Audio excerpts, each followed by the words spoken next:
All right, ladies, gents, those in between, we're back. Fucking episode 14 of the MMA Commonwealth Connection. Bit of a hiatus, but we're finally back. Where the fuck do we even begin? Yeah.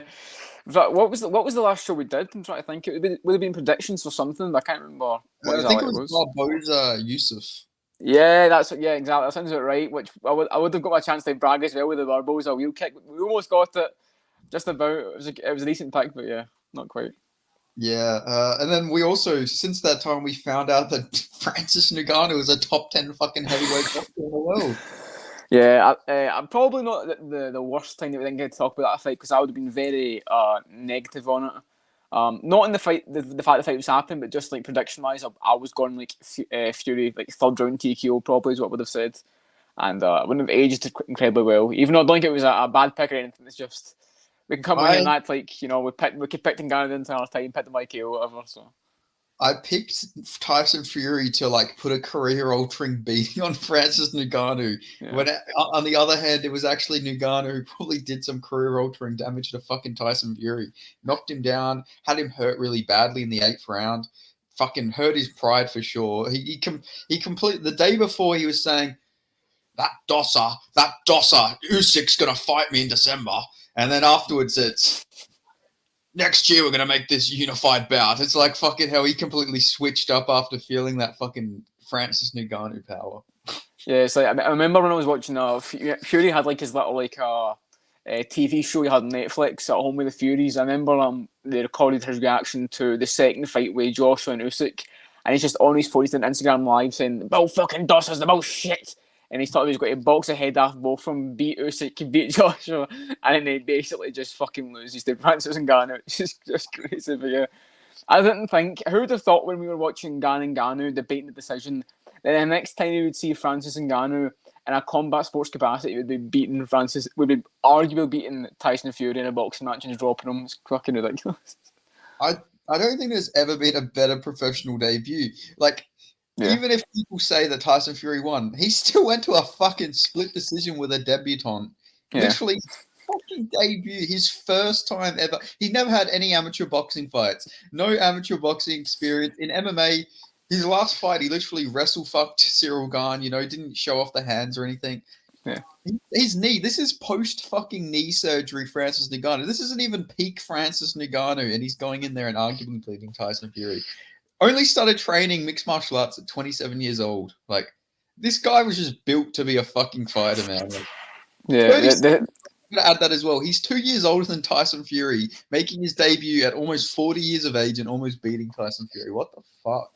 yeah. The 37-year-old novice with the one knee came in. It probably is historically. It probably is the greatest debut of any combat sports athlete. He literally arguably beat the fucking best on the planet in the division, arguably best ever in that division. So you can't really do much better than that. And securing the knockdown as well kind of solidifies it a little bit. I yeah, I when I was watching, I was like, what the fuck? I was thinking like towards the end, I was like, did Francis win this? And I'm like, nah, surely I'm being biased or something. But everybody Yeah. seems to think Francis won, even boxers. So how did you have it scored? Did you have Francis winning? Yeah, Francis winning. Obviously, boxing, it's a difficult to remember the rounds exactly, but yeah. I was a little bit, a little bit. I was very drunk when I watched the fight, but I was definitely like fueled by it. I remember when the decision got read out, I kind of slumped down all the way to the floor from my couch, basically just in absolute fucking disbelief. I just kind of deflated down, and I was pacing back and forth my room with my mate, going, "Nah, no fucking way, no fucking way." And then we were both sitting there just listening to Dan Harding call Frampton. They had to play the MMA game because Lennox Lewis was there saying that he thought Fury won. I was like, this is fucking bullshit. It's a reckoning from the start. And yeah, so it didn't fucking help. We were already pretty fucking bad, and then they had to get a fucking hour of just drinking to wait to the fucking main event, which didn't help at all. It didn't make a difference with the fucking performance for no reason. The 40-minute wait just fucking made it even worse. But yeah, made the fight a little bit more intense, honestly. I've not went to watch it back in full since. I've watched the highlights back, but yeah, the Yeah. full fight itself, the 10 rounds, went by pretty quickly. Let's just Yeah, that is the worst thing about boxing is that fucking wait time. Why are we waiting an hour and 30 minutes to fucking like nobody gives a fuck about any of these performers? Who the I know. fuck cares? We didn't come to watch a fucking concert. We came to watch people punch each other in the fucking head. I didn't even know who half these cunts were. They Yeah. should fuck off. It's Saudi Arabia for fuck's sake. Why don't they Oh no, I'm not gonna say that, but I was just, why they're in Saudi Arabia. Surely that's haram. Some of the shit those like people were wearing and singing about. Like, surely Saudi Arabia would just fuck them off. But I don't know. Yeah, Saudi Arabia. little baby. I think it was the only one person even knew. But yeah, it's like to me, it made the PFL's pacing look like Cage Warriors pacing. You know what I mean? It's like I'll take the PFL pacing any day of the week. And we've got some fucking PFL news that just came out recently as well. We'll talk about later on. But yeah, it's so bad, man. Imagine if they did that in the UFC. Like, imagine we had Sergey versus Aspinall, and we had to wait 40 minutes. So fucking Rick Frost had a live performance in the octagon. Before we got to Bahia and Yuri Prohaska, they'd be raging, man. Trust me, MMA fans we would not take it.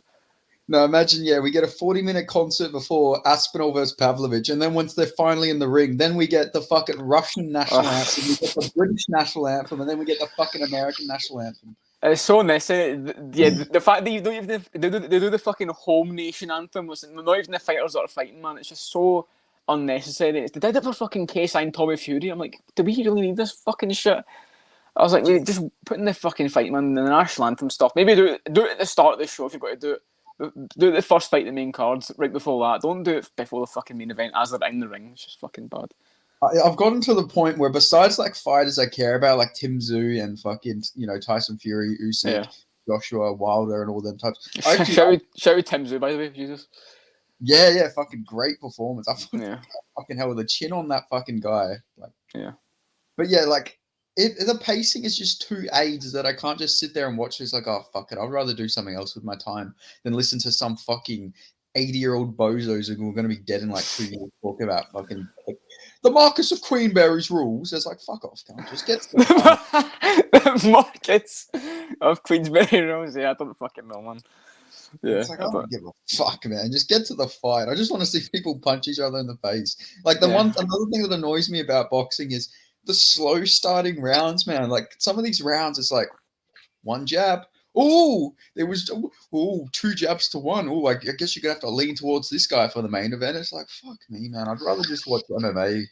Yeah, you ever have it where you miss one of the boxing fights live and you go on YouTube the next morning and the full fights, the full highlights are up and the highlights are like it'll be round 2, one shot, and it'll skip to round 7 because nothing fucking happens in between. It always happens, and it's like, wait, they just missed 3 rounds. What the fuck happened? And fuck all, apparently. And the highlights of round 7 is a fucking jab and a body shot. Like, that's really fucking happened.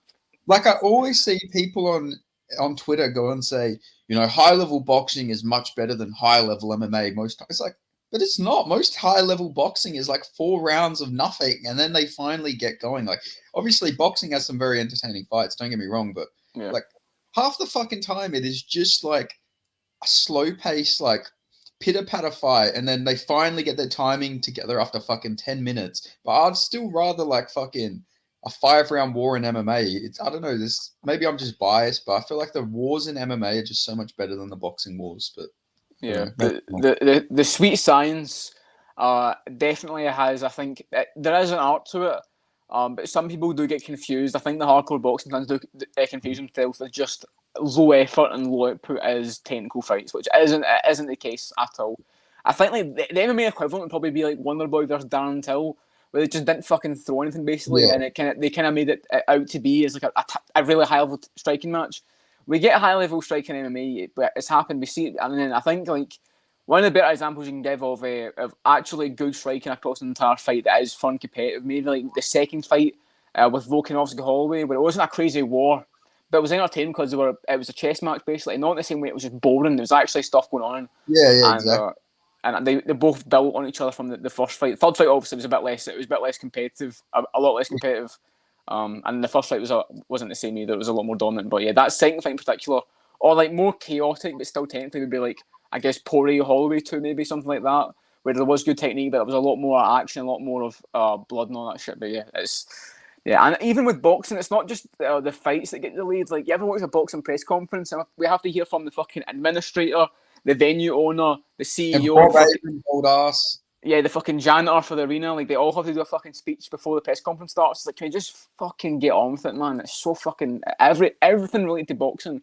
It's so dragged out. It's such a fucking art of a thing. Like I don't know. It's Yeah, and it's like, come on, fucking. Most of the time, Bob Abrams at the press conference, if they don't fucking hurry up, he's gonna fucking die in the middle of the press conference. The fucking old senile cunt. Oh, man. Bob Abrams, I hate Bob Abrams. I gotta just add this in. I fucking hate that guy. Yeah. I shouldn't hate a fucking 93-year-old man that much, but I really do just hate fucking Bob Abrams. I can't fucking put words into how much I want to fucking spit in his face. But my hate of Bob Abrams aside, he fucking is a cancer towards boxing. That's something I've got to add. Yeah, so there's got to be some interesting takes in this one. This is like the two mythical fighters of the Commonwealth Connection. You got Midnight Jamal, and you got fucking Wake Up Morning Stroll Ben P. You got the two mythical fighters right now. There's only one other time this has happened in the podcast history. It's been these time zones, and it gets pretty interesting because they're both very different now we normally are. I feel like. Yeah, fucking. When I wake up, there's just I'm fucking not even. I can't like fake any like fucking happiness towards any people I don't like. I just have to be completely brutally stone cold honest. So yeah, fuck Bob Arum.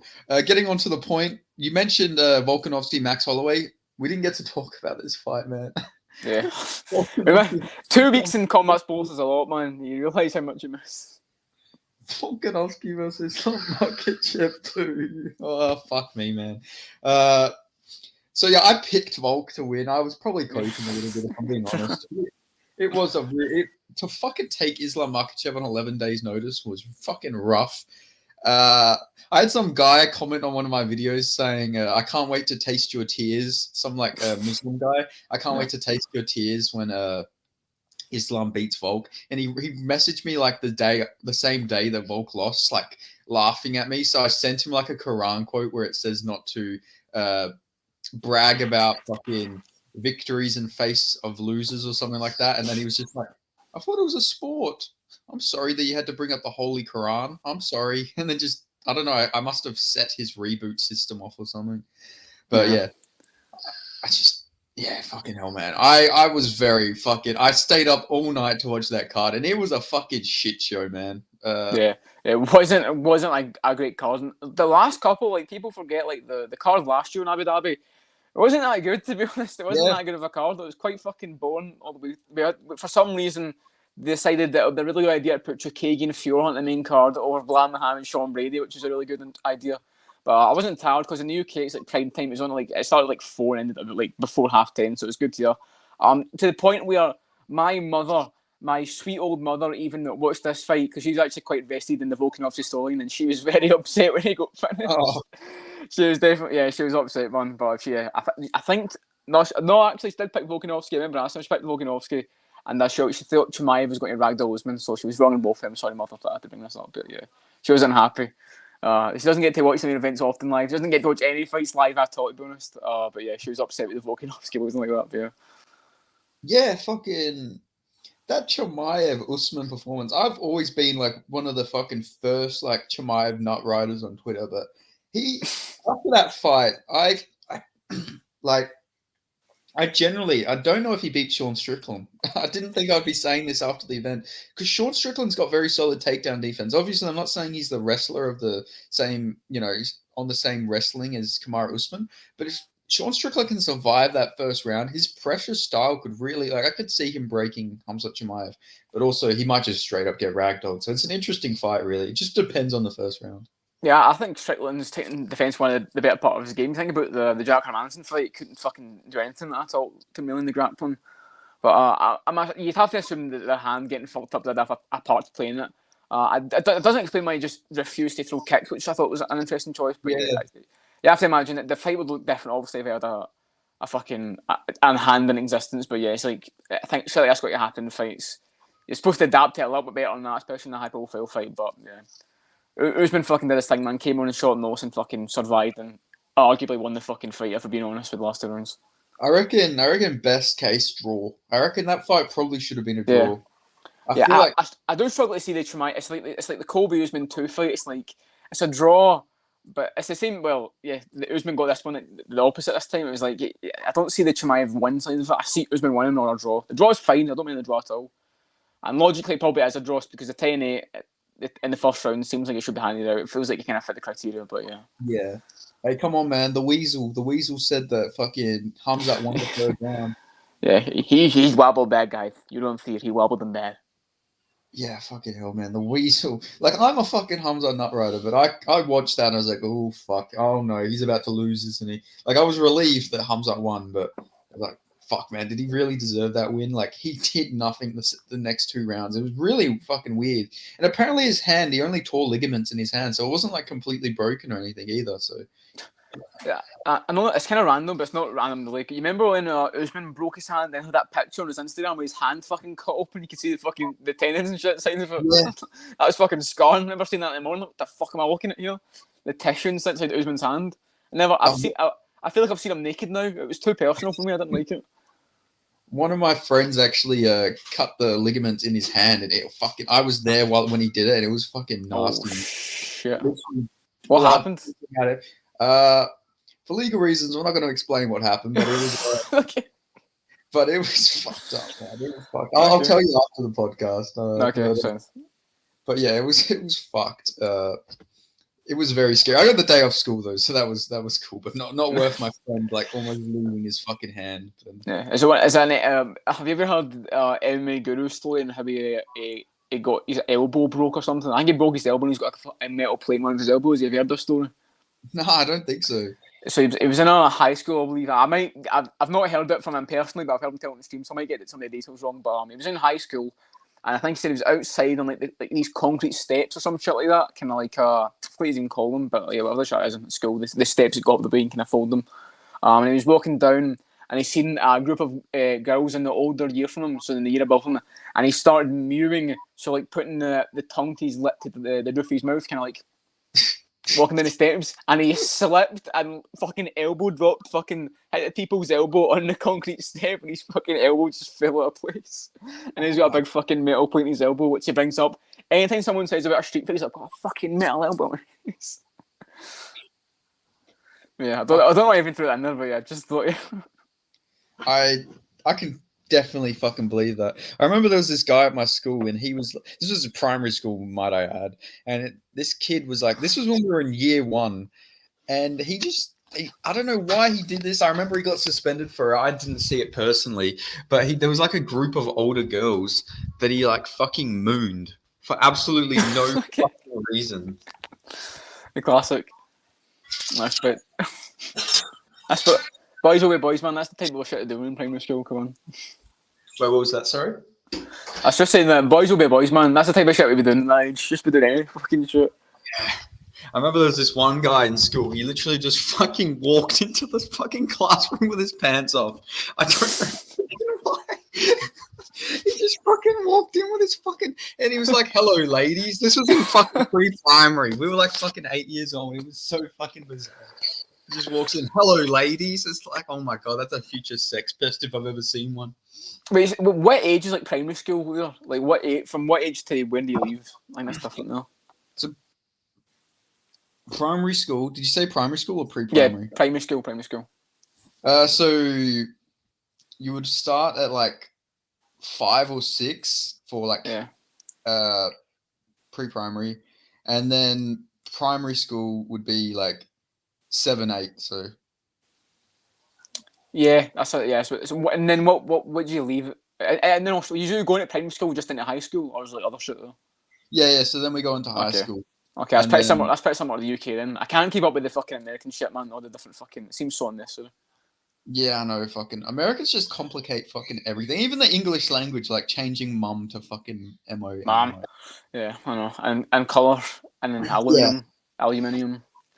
Yeah, I don't know. But Americans just have to change everything, but fucking respect. It is Chad though. It's not even their language. Just completely changes it to their own fucking way. That is a Chad mindset. I can't lie. Yeah, we just whatever we want to do to make it easier to spell, we'll take fucking letters out of it. Or, yeah, go to honestly, the American way is pretty fucking. The hustle's crazy. But to go back to Hamzat Chimaev versus Kamaru Usman, what I wanted to finish up saying was he might have had a subpar performance, but thankfully Hamzat did give us a new meme. in World of MMA, obviously the Smash video, that was becoming a bit of a trend. They posting the pictures of female MMA fighters and then posting Hamza saying Smash. Even Paul Craig posted his story as well, which I thought was funny. But yeah, good stuff. Fucking yeah, Nina. Smash.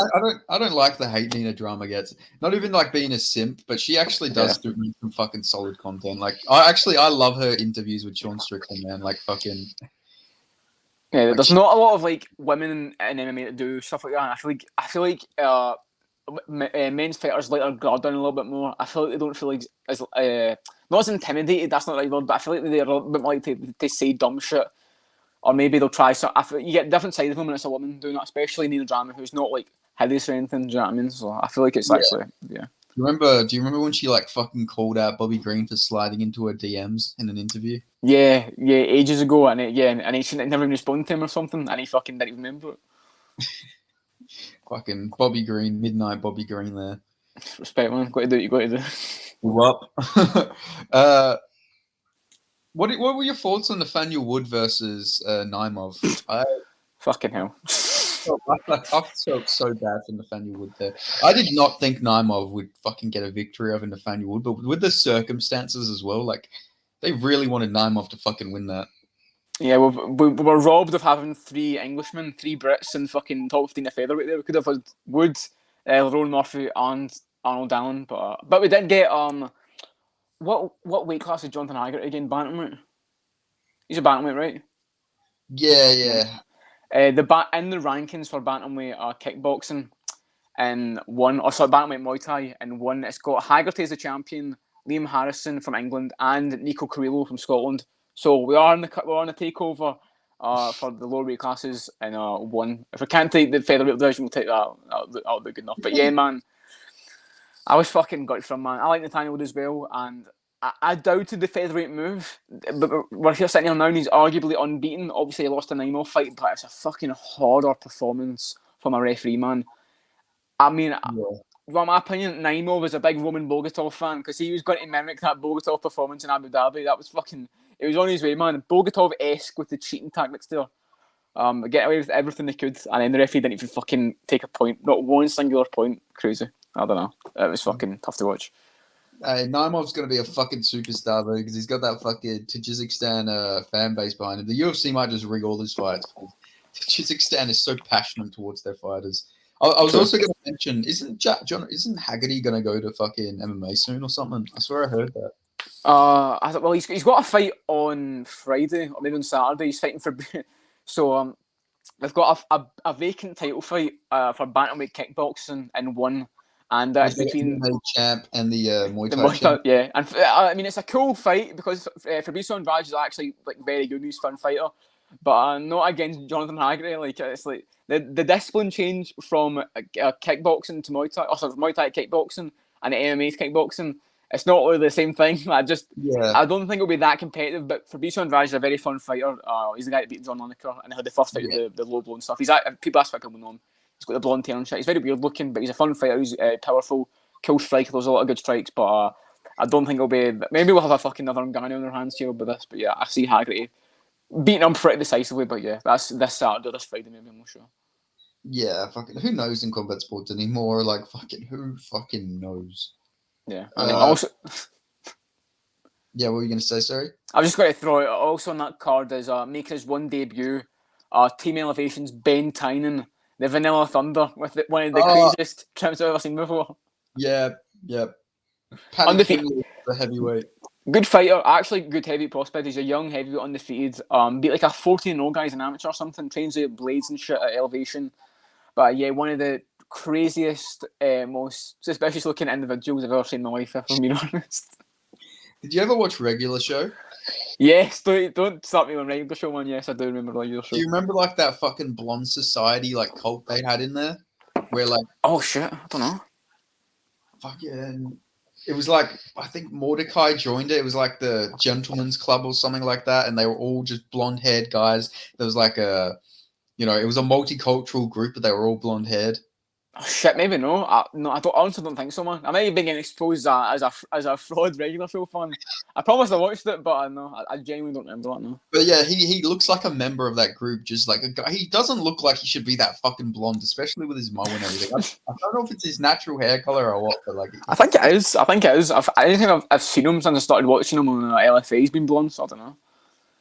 I don't know why you would choose to make yourself look like that if you chose against it, if you know what I mean. But yeah, man, fucking. If maybe it works for him, maybe he's a hit with the ladies for all we know, or the hit with the men. You know, don't want to discriminate. So yeah, the podcast intro says it all. Fucking they, thems, and all that shit. Everything in between. We support, man. We're about it here. did you catch any of the regional fights last weekend, like LFA Eternal? I know you Uh, were Warriors. I watched Cage Wars. It was a good card. Sam, we're up. We're one away from the streak being completed. Back to back months. We've got all submissions so far. We've got Peterson in the UFC, Bonner, first round sub, Sam Creasy, 2-fight win streak. Next month, CLD to wrap it up with 4 for 4 on the pro fighters fighting back to back months. That was a good moment, but yeah. LFA, I did catch. There was that fucking crazy fucking KO for the fucking Kyrgyzstani guy. Fighter, yeah. He was fighting a fucking can, but he fucking smoked him so badly. It was fucking funny as fuck. That uppercut, yeah, like fucking Jesus Christ. I don't think that was like Ilia Topuria fucking type of boxing there. That was brutal. I saw the Eternal main event with fucking Sol Killed, how you say his name. It's quite a fucking name to say, against Brett Pastor, who's actually decent and he beat him fucking convincingly as well. So yeah, robbed from his road to UFC fight. So let's get a bit of rallying behind Sol Killed. Yeah, he fucking really impressed me there. I was thinking, maybe he'll get a win here, but maybe it won't be anything crazy. He 50-40 freed like a fucking Sambo champion. Fucking Brett Pascoe actually went to the Sambo World Championships in Kyrgyzstan. So this guy is like a legit all-rounder, catch wrestler, actual just like straight wrestling. I think he's done some jiu-jitsu tournaments. Fought 50 Muay Thai fights, 44 boxing fights. So this guy's a very experienced fucking guy. And Colin Salko just went out there and fucking destroyed him. And his cardio as well, like he really impressed me with his cardio, man. Like he's from my city, so I'm gonna be a bit biased towards Quillan Salko. But I generally he looks UFC ready in that, but I would like to see him get a bit more experience though, but still. Well, yeah, I mean, I don't know. They need like a fucking short notice. Someone for like the China card. He's in the area. And the general area of the planet, you know what I mean? Not that close, but that was where they're having the road to UFC finals anyway, so it makes sense, I guess. Yeah, get him in there. Fucking, he can go just knock out one of the lightweights or whatever. I'm so confident in him, man. Like the lightweight Eternal division is like our best fucking division in my opinion. Like, well, not even just Eternal, just Australian lightweight division. You got fucking Harry Webb on the come up as well. Just some great prospects. Obviously, had Tom Nolan. Yeah. Did you see Isaac Thompson's fight on LFA? I know he won. I haven't actually seen the fight though. I probably watched it when I was in bed trying to sleep. I haven't seen the majority of the fight, no, but I know he won.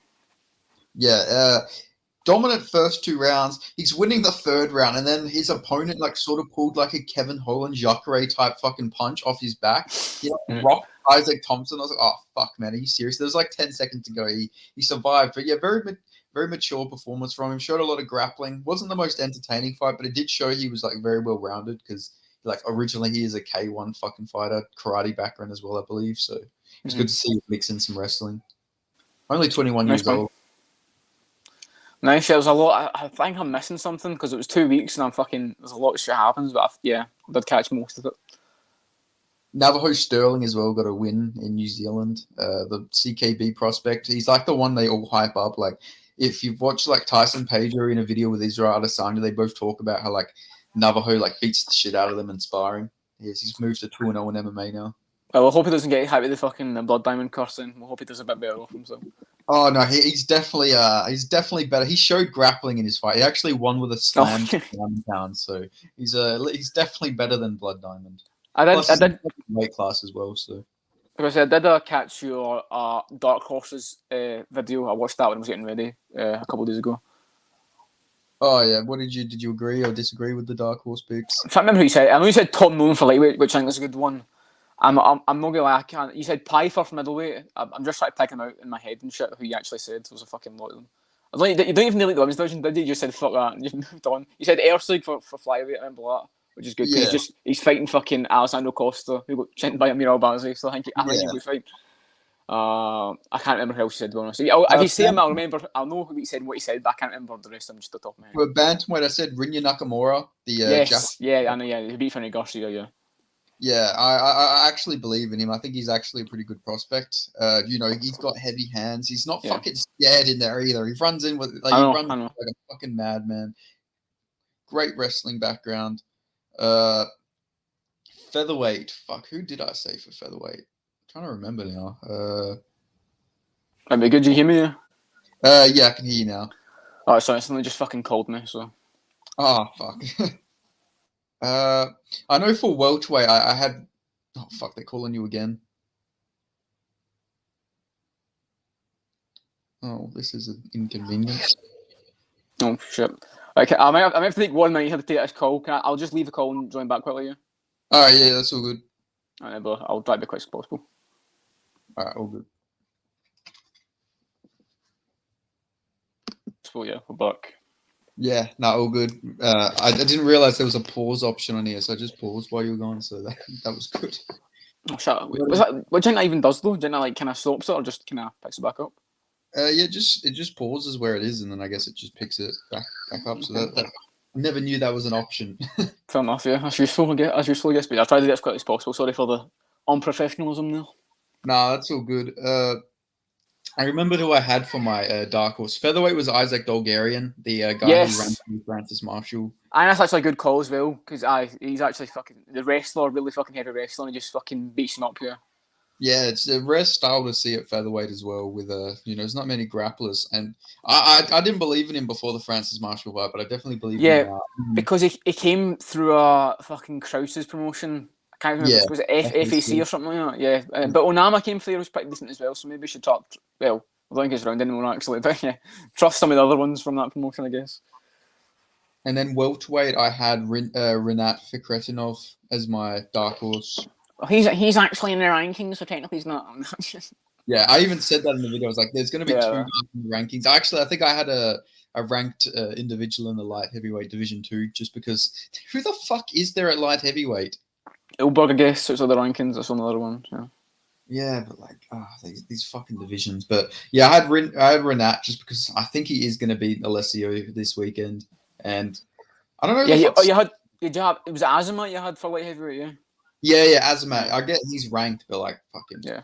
I think he's going to beat Khalil Roundtree, so. Yeah, decent fight though. And then heavyweight, I just went with Shamil Gaziev because he's fighting around. Makes sense, yeah. So. I don't believe in any heavyweight outside of like fucking Pavlovich, Aspinall, fucking even Almeida. I'm like, is he gonna win this fight this weekend or is he fucking flatlined? The boys on Twitter ain't going to like you for that one. You're disrespecting their boy Martin Bidet. The boys on Twitter ain't going to take the kind like that one, trust me. The Martin Bidet spect, they ain't going to like it, bro. All the Gaziev disrespect, there's a big Gaziev fan base growing I've seen, so best watch your mouth. It's going to be a fucking war on fuck. There's going to be a war between the Gaziev camp and the fucking Bidet camp. I know. They're split. That was fucking crazy for the UFC. They split the fan base immediately. Fuck's sake. Yeah, and then who knows, man? The Mick Parkin fucking brigade. True, exactly. The Mick Parkin fan base as well. He's got a fight this one as well, yeah. I love that there's like an actual like fucking Mick Parkin like fucking meme fan base on Twitter. Yeah. It's just there's a couple. There's Mick Parkin. There's a Mohamed Usman account. There's an Alonzo Manifield account, which is an interesting one. Yeah, I've seen him just come into the mix. I've seen him just randomly out of nowhere. He's just posting like fucking replies to people, like talking shit. Like I've never seen this guy before, but he's just a new force. Yeah, but I'm a big fan of. I think it's Mick Parkin Lover as the account. So shout to Mick Parkin, which is weird because I kind of get it when it's like bad. But Mick Parkin, for unranked heavyweight, he's actually not even that bad. I'll be honest. He's actually kind of decent, like technique-wise. Like there's worse regional, not regional, but it was regional very recently. There's worse unranked heavyweights in UFC history. Technique-wise, he ain't terrible. Could be a lot worse, but yeah. Just proof that can crushing is the best base for heavyweight MMA. I know. That's why I picked against him on the contender series because he beat absolutely fucking no one before he got to the UFC. But now he's beat Jamal Pogues. Yeah. And now he's getting Kyle Machado. Let's go. Pogues came in so fucking fat for that fight, man. Like this guy was meant to debut at light heavyweight. I still can't believe it. Yeah, but Pogues has always been pretty fucking fat to me. But he was a former light heavyweight. Like, this guy fought at light heavyweight before. Now he's literally 265. It's like, Jesus Christ. Mick Parker ain't no fucking lean green fight machine either, man. He ain't exactly the most small of light heavyweights, coming out there like fucking Cyril Gane or anything. Yeah, he sort of reminds me of like Jan Blachowicz if he let himself go a little bit. Yeah, there was a guy in Cage Wars who looked a lot like a mini Blachowicz, but he got knocked out. So. Oh, was he light heavyweight? No, he was like bantamweight or something. It just looked a lot like him. He was Italian. Yeah, I mean, in my opinion, Jan Blachowicz and fucking Michelle Olajaychik look like they could be distant relatives. So. Yeah. What do you think of Olajaychik calling out Sharon Magomedov? I like it. That'd be a sick fight. I don't know who I'd fucking pick for that fight. Do you know what? Because Sharon leaves his chin up a lot going backwards. Yeah. And Olajaychik will not just stop punching after a couple of shots. Bruno Silva was like, okay, well, Olajaychik's gone. If I die, I die. He's coming forward and just throwing shit. You know what I mean? That's the Olajaychik way. I don't know. I could see him catching Sharon, honestly, the way he was kind of moving back with his chin up. Yeah, I could see that, to be honest. I fucking love Michelle Olajaychik, man. He's like one of my favorite fighters. He's like a Beyblade. Just fucking let him go. He just doesn't stop moving forward. We'll just see what happens, man. Either I go down or you go down. Shit, we'll see what happens. Like, fucking. What did you think of Shara Bullett's performance, by the way, against Bruno Silva? It's hard. I don't want to criticize it too much because it's fucking Bruno Silva. It's not an easy debut. You know what I mean? Shara's immediately put himself in the conversation of fairly defeating middleweights because he did have hype and they wanted to give him a decent name, but like I'm not going to go over this again, but there are easier starts at middleweight than Bruno Silva. He's fucking solid, man. We all respected Pereira when he took that fight in his second fight. We're all saying, damn, Bruno Silva, because that's before he even lost in the UFC. Damn, Bruno Silva, they're really pushing Pereira. And since that fight has been a bit hit and miss, did Pereira maybe fucking really badly do him in with his chin? Because since then, he's been fucking dropped and finished. Basically KO'd, I've been honest. Basically KO'd by Mearshart, KO'd by Brendan Allen, and then submitted. So, I don't know. But yeah, it's still a decent win.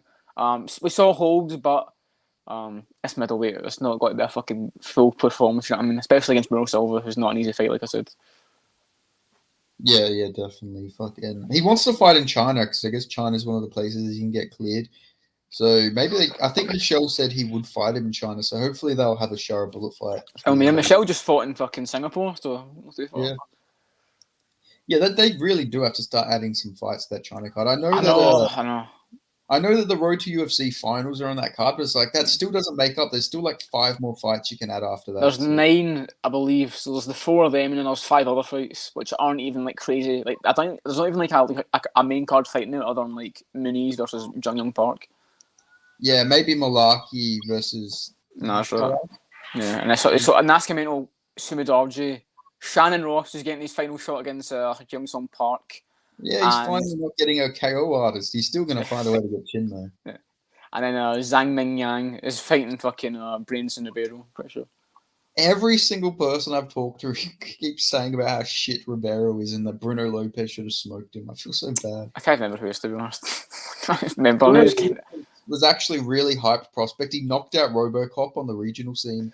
Oh, but see the really fucking funny looking guy who looked a little bit questionable, like bit Down syndrome looking. Is that the guy I'm thinking of? I think you're thinking of Ribeiro. Oh, okay, fair enough. Might be. Yeah, Lopez is just like a fucking unit. Really good hands, good boxing, and just went in there and got fucking chinned by Ribeiro, who's this guy who's been like chinned like 5 times on the regional scene. And now he's fighting that Chinese guy. So.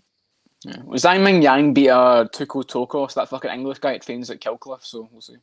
But then he lost to the fucking faker, the guy who faked his record, the one who lost to Lorenzo Minifield, the Ukrainian.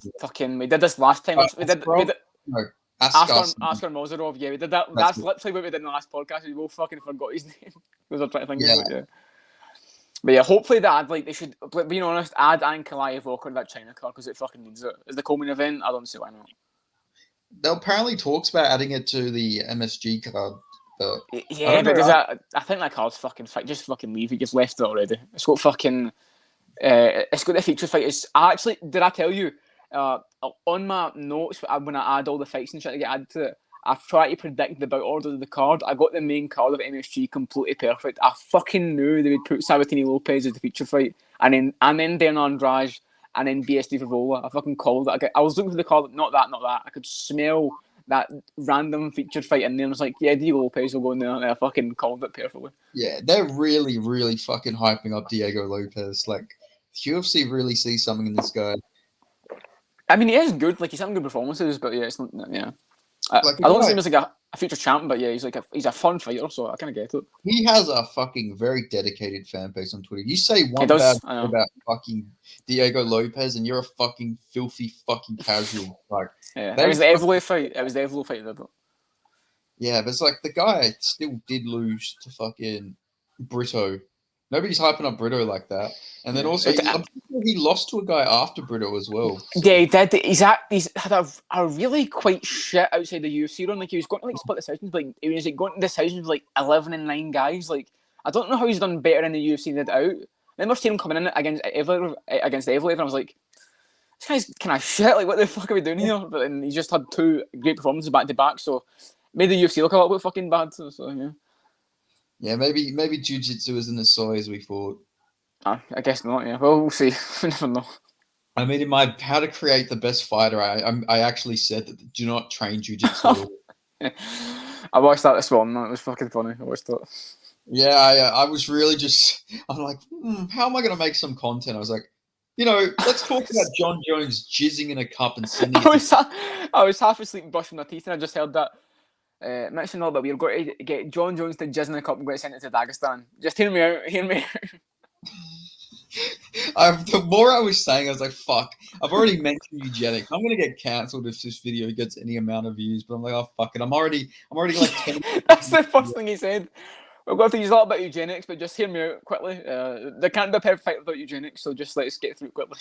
Then I'm saying, like, yeah, he might be facing some fucking racism that's going to build some character in Dagestan, Sure.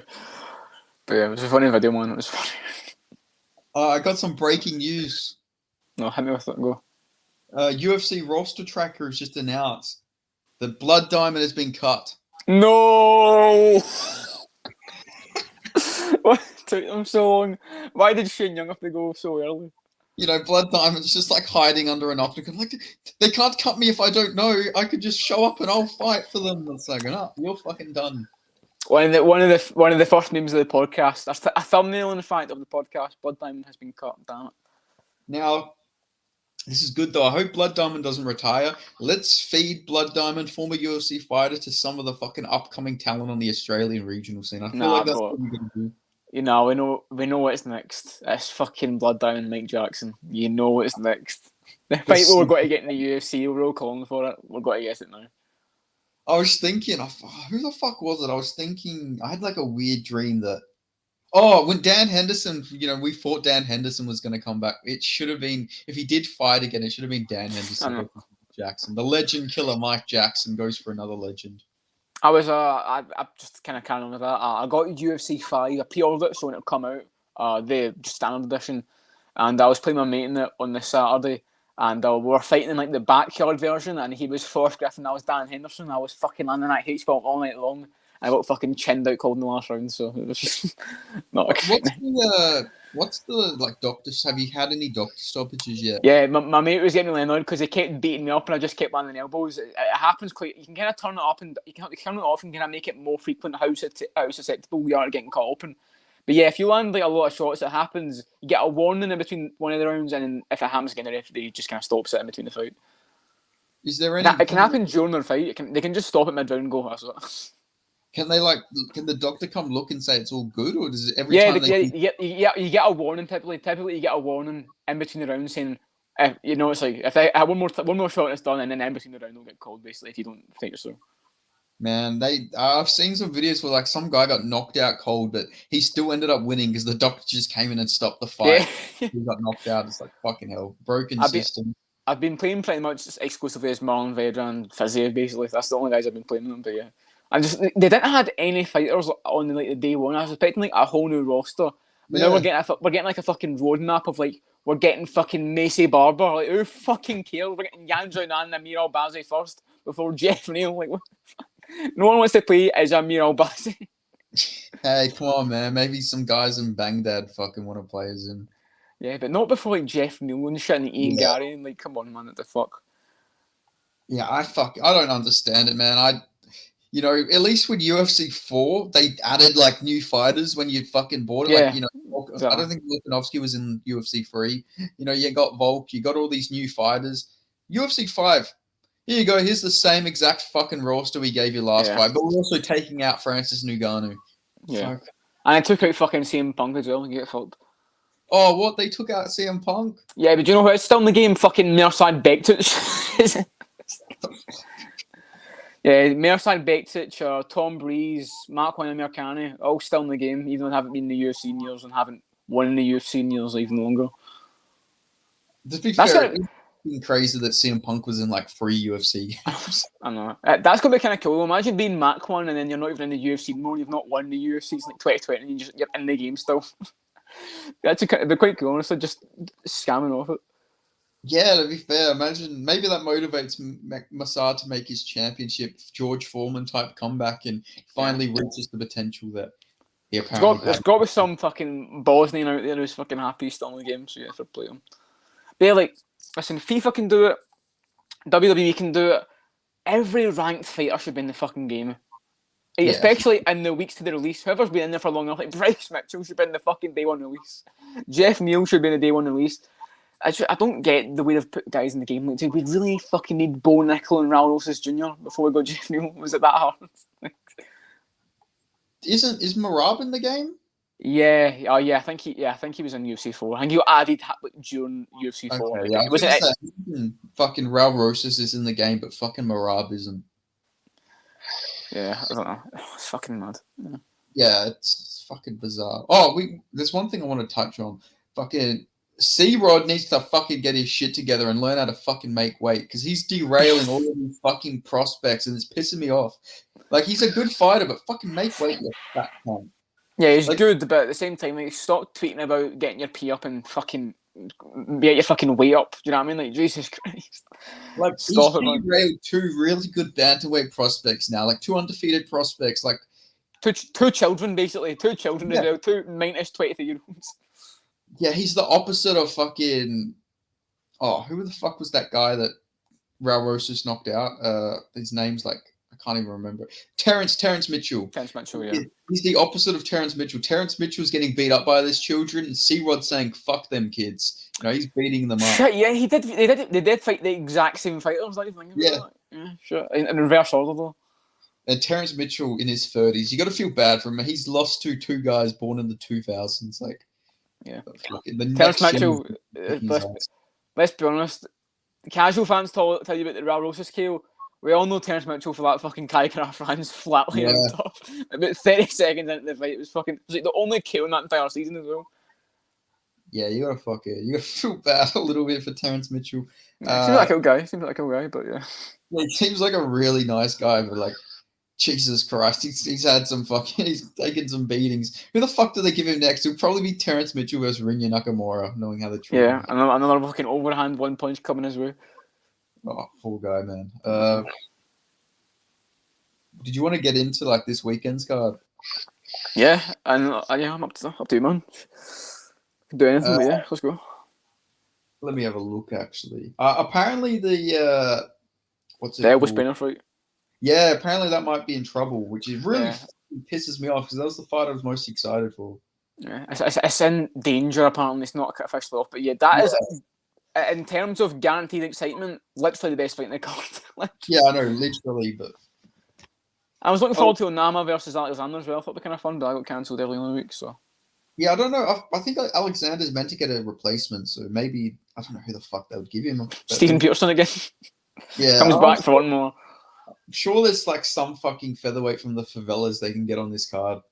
There's plenty of featherweights, but there's a lot of featherweights. I've seen a bunch of people picking Lucas Alexander against David Onama. I don't agree with that pick personally. Onama's pretty fucking sold. Yeah, I feel like I think Stephen Peterson like literally just had no passion for MMA when he fought fucking Alexander. I don't know. Like, he apparently didn't train for like 4 months, so. It's crazy how within like a year's time span he could go from that fucking fight with Julian Rosa to that fucking performance against Alexander. Just complete opposite, basically, of each other. Yeah, fuck it. Just never. I don't know. Fucking. MMA just does not make any sense. But I was looking forward to David. David Onama's like a like skin color wise. Onama's like a shiny Pokemon. He's like silver. I've never seen anyone look like that before. He's like a silver human being.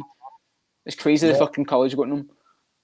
Fucking yeah, representing Uganda. Fucking, Yeah. I'd hate if they ever do like a stadium show in at like night and they have the fucking roof open. He's gonna fucking be invisible. No, he wouldn't be. He actually wouldn't be. He'd be fucking going in the dark. He's like this Yeah. silver tone. I'm not talking about like ashy. He's actually like silver. It's crazy. I've never seen a human being that skin tone. Be a great game plan though. Imagine he just closes his eyes like fucking his opponent's looking for him and then surprise puts him in a rear naked choke, fucking subs him. Yeah, true. Fucking I don't know if it's the same for UFC 5, but they made in UFC 4 he made Jared Cannonier like so much darker than he actually is. It was fucking crazy. Yeah, I can't say I remember. There's a couple like the character models that are just fucked up in that game. You remember when they released Pavlich and Pavlich was just like fucking the skinny as fuck? Like the opposite of the Pavlich bro. He looked like a welterweight. Yeah, I know it's fucking weird, but yeah. Did you see the Aljamain Sterling model? Yes, literally the fucking Peter Yan. Hey Alga. He looks homeless. It's so fucking. It was fucking so bad, man. It's like Aljo's like a handsome guy. Like he ain't even like ugly and like ragged. Like he's a like very like well groomed guy. That's like purposely disrespectful to him. And then fucking Renato Moicano called his character model fucking clapped. He's clapped. Actually, it looks fucking like Renato Moicano. I know it's not even the worst one. I mean, they've caught him Renato Carneiro. They've caught him by his real name. He's like, who the fuck? He's like, who the fuck is that guy? I'm Moicano. I'm Money Moicano. Who the fuck is that? MMA Guru, you fat motherfucker. You fug. Bobby Green, you fug. Listen, I rep the blue. I beat this guys. But they've still fucking got Dan Hooker as Daniel Hooker on the game. When the fuck was the last time anyone called him Daniel Hooker? They've still got him as that in UFC 5. The last time anyone ever called him Daniel Hooker was probably in fucking high school. Yeah. It's like that cannot be a hard fix to make. Just fucking call him Dan. Like, that is not like a hard thing to change. So yeah, it's you could give Oliveira an entire new fucking set of tattoos, but not change a fucking Dan Hooker's name for 3 letters. You know what I mean? It's fucking. Yeah, man, fucking I don't understand it. So yeah, for the first fight of the night, we have Caio Fernandez versus Mark Jacasey. Interesting fight. I'm not sure why they signed Fernandez because there was a guy he lost to, undefeated prospect. They didn't sign that guy, but they signed Fernandez. So you know, UFC. So it's actually an interesting fight because Jacasey is a bit hit and miss, and Fernandez is dangerous. But I feel like it's a bit safer to go with Jacasey because we kind of know what you're getting with Jacasey. And there is a level that he does do well against. Like he did decently against Fiziev and stuff like that. He can beat some of these guys. He beat Borsted, which is a good one. And he has, if he puts in them knee pads, got a long night for the fucking wrestling Jacasey. But I don't know. It's just we don't really know about Fernandez yet. We know he's dangerous, but against what level of competition? Because Jacasey ain't like entry level. I'd say he's a decent lightweight. So I'm going to play it safe and I'll say Jacasey by decision probably. Yeah, that's exactly my pick. I don't think Fernandez's ground game is like the same as like a Rafael Alves. So yeah, I don't think he'll get dropped and then panic shoot into a guillotine. Like maybe I've just jinxed it now. Maybe Fernandez guillotine incoming, but I do think Jacasey will win this one. Yeah, decision probably. But I hope it's not a fucking ball fest, man. Like I know. I hope we get the fucking Jacasey that fought like fucking Timo Packlin and was like throwing fucking spinning fucking jump kicks off his fucking thigh. You know what I mean? That type of shit that he was doing. Yeah, same here. And then we have a debutant, Eduarda Mora versus Montserrat Ruiz. I'm going with Mora. So moving on now, we have Angela. Yeah, no, I'm kidding. I forgot Mara, yeah. I mean, I don't know, there's not much more to talk about. Yeah, Ruiz looked like she was fucking in her first day jiu-jitsu in her last fight. Mara was pretty lesbian looking in the best way. I mean that in terms of endearment. I think it's a good thing women's MMA. Josiane Nunes is one of my favourite fighters ever, so yeah, I don't mean that bad way. Canejo's in the UFC because she's got a fat arse, and that's it. She's not even like skilled or anything. And yeah that's it. If she wants to learn how to wrestle or learn her grappling, she can top mount me a few times if she wants. Oh, So well, moving, to be fair, she did get the most masterful fucking scarfold performance in the history of the sport against Shane Vlismas.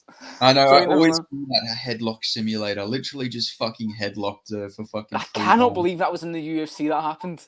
That was a UFC fight. She just scarfolded her for 3 rounds. I follow you at home, bitch. Fuck off. Yeah, Fucking- I was about to, Syra, I was about to mention that. What the fuck is she gonna do? She's just gonna get put in a headlock for like fucking an hour or something while the police come to her fucking house. Like, Fuck Shane Vlismas. All my homies hate Shane Vlismas. Justice for JP Bays. Fuck that fucking bitch. fucking, that's Cheyenne Belizzi to you, mate. Nah, exactly. What's the odds he got to do? Fucking get chinned by fucking Trevin Giles? What you want? I'm in the smoke. What you want, man? Come on. I'll chin him Fuck, like Roman Strickland. Belizzi versus Jared Cannonier got cancelled. I was looking forward I to know. it. I was looking forward to can your fucking chin, the fucking dumb cunt. Yeah, but now Roman Delizzi is calling out fucking Robert Whittaker. Like, who the fuck do you He's think you going are? into Duplessis and shit. Like, shut the fuck up, man. You've been absolutely fucking need to fuck off. Like, you're coming off a loss, mate. Like, fucking. And come off a decisive striking loss to fucking Vittori, man. Come the fuck this. Fucking. But, yeah, I don't know. Hopefully he gets a fight for December 2nd, because that card's. Oh, actually, Yeah. no. I think they replaced him with a Cody Brundage versus Zachary. Shut the fuck up. That is not the replacement. He's back. Brundage is back, boys. He's ready again. Brundage is coming for another DQ win. This time it's personal. Against fucking Zachary Reeves, the fucking Cody Brundage is gonna go on his knees and do like the fucking Eddie Guerrero, like fucking beg for his life. What, throw a chair at him, then that's how you got hit by her. He's gonna distract the referee, jump on his knees, beg for forgiveness, punch fucking Reese in the fucking nuts, and then fucking kick him in the head when the ref's not looking. Zachary Reese is probably the most Australian-looking, not Australian ever, to be honest. He's got the full Aussie look going on. He's also another like fucking genuine can crusher, but he beat that Israeli tank. Aronov, yeah. I don't know. His record is fucking rough, but he did beat Aaron Phillips. the self-taught BJ black belt, Aaron Phillips, of course. Yes, and he lost to Kevin Holland on the amateurs in like the early 2010s. So. Nice man. Kevin Holland's been about for time, Jesus. Yeah, I know, it's fucking crazy to think about it. Yeah. But anyway, getting back on track here, we have Angela 15-3 Hill versus Denise 15-3, in 15-14. Oh, sorry, my bad. 15-13, sorry. How, if she was 15-3, she'd probably be cut, but because she's got 13 losses, we can keep her in the UFC. I get why they keep her because she's fights like active and stuff, and people know who she is. She's on GRE and stuff. Yeah, I've got Denise Gomez. Angela Hill she's 38. At some point, she just got hurt badly by Mackenzie Dern. Like, what are we doing here? And Denise Gomez is 23. She's kind of decent. She took her debut against Luke Boonman 11 days notice and shit like that. She just chinned her Regie like an actually good fighter, and she beat her easily. So I know people are picking Hill for this one. I've seen a couple of people taking her as a dog, but yeah, I've got Denise Gomez. Yeah, I got Gomez. I think she's going to actually be the first one to KO Angela Hill because, like you said, they could definitely be that thing. She's really hurting on the feet, and I don't know.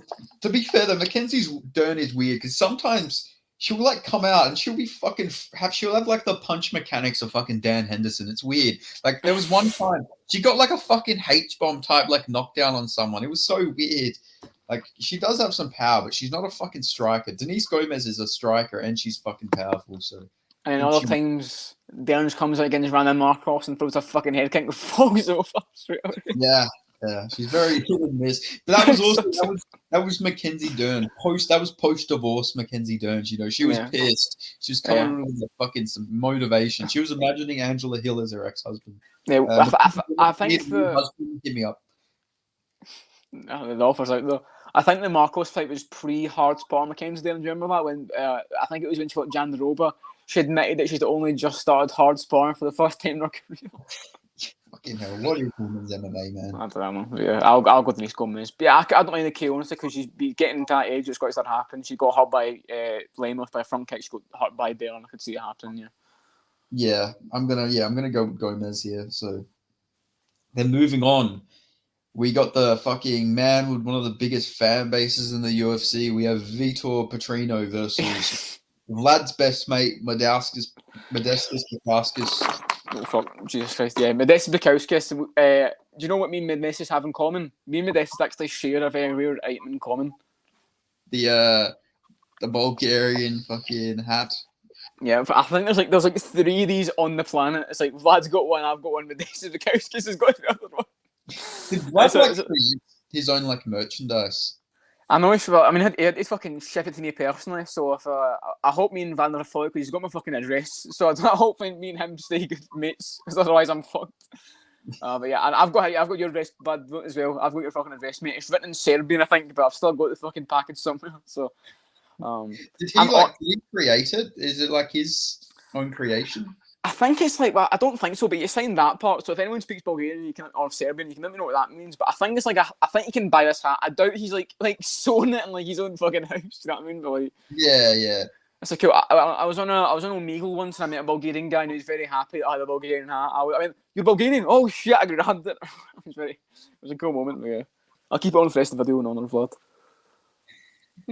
But yeah, who you going for with Petrino versus Modestus Bukauskas? I'm actually picking the upset here. I actually think Bukauskas is going to win. Not even being biased, I genuinely think Modestus has got to win as well. I know Petrino's people are picking him, but like he's very robotic and like I don't know, man. I watched his fights and that Turkali fight was very competitive and very scrappy.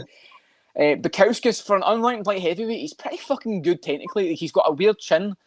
But I think actually skill-wise, he actually just fucking knows what he's doing, and he's not bad. He beat Oleg Zaychuk. That's a weird fight. People forget about that. He should have got that win there.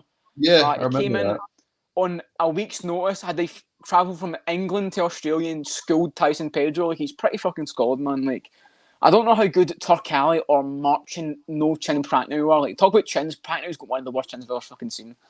Chin by Sam Alvey. I know he submitted them. Yeah, so yeah, I think it'll be risky. But I do think Modestus will win, and yeah, I actually think he's pretty fucking solid. He's young as well. Yeah, fucking weird. He got chinned by Jimmy Crute of all people, though.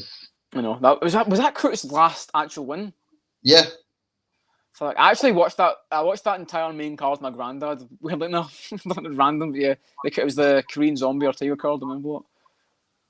Yeah, fucking. I remember seeing that. I was like, fuck, man, Crute might make a run. And it's like, oh, fuck, what happened? Yeah. He's still young, man. He's like 26, you know. It's all right. He's really heavyweight.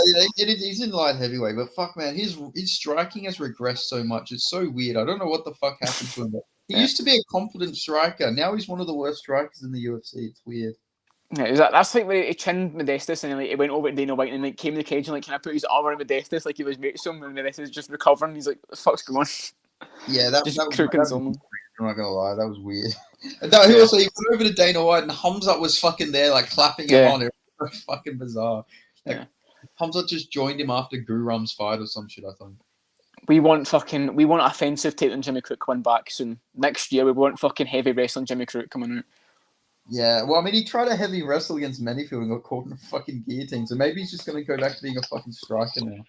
Let's fucking hope not, because that's not going to work out too well. Let's just hope we can fucking focus on keeping his head off the centre line, shoot at takedowns, and he can do it if he fucking organises which is aged quite well. Come on, we need an Australian fucking resurgence. We have all these prospects coming up on the regional scene. Please, Jimmy Crute, you need to make your comeback too. We just need all the Aussies to get a win, except for Shannon Ross. Shannon Ross can get cut. I'm sorry. I like the guy. He's a nice guy, but he's not fucking going to win any fights. So nothing personal against Shannon Ross, but making Australia look bad, man. Yeah. No disrespect. I like the guy. I sent him some advice for his Klidson fight, but did you say turn your ass over and about to get spinning back kicked and he just still got hit with it anyway? No, my advice was to invest in the body early. I was just like, fucking, he leaves his body so open, you know, fucking just keep booting at his body, but he didn't do it. So, yeah. I think much of a chance to do it, to be fair. I don't know. He could have warmed up a little bit. Well, if I'm in his situation, I'm a different build to Shannon Ross. But if I was in when fucking Clayton's running at you, I'm a taller guy, so I'd be like fucking kneeing the guy to the fucking body as much as I could, just investing in the body. That's all I do in sparring is I always just fucking hit to the body. Yeah. I don't know. I'm a big believer in attacking to the body. Such an underrated move in mixed martial arts. Yeah, I mean, I've been saying this. Teep kicks are the most underrated move in MMA because no one at higher weight classes ever throws them, even though you're all got massive long fucking legs. Throw a fucking teep kick to the stomach. literally like fucking Adesanya uses the most basic fucking moves, and he was champion for like a few defenses because he fucking teeps to the body. You know, he sort of does leg kicks. He invests. None of these other cunts in them divisions invest, except for Yeah, fucking I know. Strickland, it seems like. I know, but yeah, I've got what fight we even just talked about? I don't remember what fight we was doing. Bakauskas versus Petrino. Yeah, Yeah. I got Medeskis as well. Well, Then that's a surprise. We've both got Modestus. That's interesting. Yeah. yeah, underdog as well. He's young. Oh no, he's not. I was gonna say he's younger than fucking Petrino, but no, Petrino's somehow 26 years old, but he looks like he's Yeah. seen something. Yeah, he looks a lot. He's got that fucking Gregory Rodriguez about him. Looks fucking ancient. Then we have a bantamweight fight. We have Victor Hugo versus Daniel Marcos. Short notice fight for Victor Hugo. Obviously got his win on Dana White Contenders against a Chilean fighter. 24-4, former welterweight as well, which is interesting because he's a bantamweight. Who was Marcos fighting? I can't remember. He was fighting Daniel Santos, which would have been a great fight. Yeah, I'm Manuel Oliveira. Yeah. Victor Hugo joins the club of Indian-looking Brazilians, in my opinion. I know the jury might still be out, but I think he's very Indian-looking. Yes, Nothing to add to the fight, just an observation. I've got Marcos. I don't think he's actually great or anything. I think he got fucking. I think he lost to Davy Grant fight. I think Davy Grant got fucked over in that fight by the decision. yes. He's not terrible or anything. He beat Simon Oliveira, who's not great. But short notice, I'll go with him. It is risky though because it's in Brazil, and I just think any fight that's close, it might go decision. You never know what's going to happen with the Brazilians. Yeah, I'm going with Marcos as well, but I think Victor Hugo's got a good chance in this fight. Shout out to Arsenal MMA, he's picking Victor Hugo, but I think Daniel Marcos is going to get this one done. Even though he shouldn't have beat Davy Grant, having a competitive fight with Davy Grant is fucking really good. Yeah, exactly. Davy Grant is good. People forget Davy Grant he knocked out fucking Jonathan Martinez, which is like a solid win, and arguably beat Adrian. Yeah, is it Yanez? How do you say? Yanez. Yeah, Yanez. Adrian Yanez. So he beat Adrian Yanez. So after that competitive win over Adrian Yanez, okay, I'm gonna stop saying it now. I'm gonna try myself and say, but he had a competitive fight with him, arguably won. Obviously, we're finding out Adrian Yanez probably isn't the prospect people thought he was. Yeah. Still solid competitive fight there, and Daniel Marcos. Even though I thought he lost, still to have a competitive fight with Davy Grant does show you're somewhat competent in the bantamweight division. Yeah, so. Then now moving on, we got a welterweight fight. We have Ridnat, my dark horse of welterweight for Cretino versus Alessio Dos Santos. Who are you going with? I've got to go on that. I can weirdly see a very similar thing to Kevin Lee fight playing out. I could see him dropping him and then subbing him. Like Zaleski goes for some spinning shit and gets caught with it, and then gets subbed. I could see him not putting the fucking mustard on him, if you will, on the feet. And Zaleski can finally shut the fuck up about the Strickland fight because it was fucking 5 years ago, and he can stop holding on to that. It's just one good one. Oh my god! Can you imagine fucking Alessio with fucking Benoit Saint Denis goes on to win like the fucking lightweight championship or something? He'll be fucking. Congrats, my son. He's like, oh, cool, man. You beat guys in the division above and the division below who wanted to be champion. But you're still stuck in the fucking middle in the unranked fucking part of the division. Yeah, I've got in that. No, you got to go from after the Kevin performance. I think definitely. Yeah, even the Brian Battle performance. I was more impressed with the Brian Battle performance because like Brian Battle is fucking looked unstoppable in all of his fights outside of that fight. Well, short notice to be fair. Yeah, that is true, but I don't know if he would have fared much better in a full. Yeah, I know. Dropping him's pretty impressive though, because Brian Battle's pretty fucking sturdy doing the feet to get down. Yeah, fucking yeah. We all know Renat's got some fucking crazy power. In my opinion, he's like a less developed in the striking Khamzat Chimaev. Sort of similar, grappling. Has like the middleweight Khamzat Chimaev power, but not really. His striking is a bit robotic, but still he's got competent striking. He's not fucking Ben Askren, you can knock people out. He is a little bit predictable, but yeah, it could be risky with Zaleski also the capoeira shit, but yeah, I've tried. And Zaleski's getting kind of old as well, so. Yeah, he had that fight with Ubakar Nurmagomedov was way closer than it had any right to be, in my opinion. Yeah, I don't know. A lot of people are picking Abubakar. I picked Zaleski, but a lot of people are picking Abu for that fight. I picked Dos Santos. I Yes, just don't rate Ubakar at all. But he actually is looking a lot better lately. Ubakar, I must say. Like, he's all right. He's all right. I mean, yeah, Gadziev. yeah, fuck it. Gadziev was meant to fight last weekend in this promotion called, I think it was Khan, fucking some weird like Turkish promotion. Yeah. It got cancelled because like 4 people pulled out of the fucking card.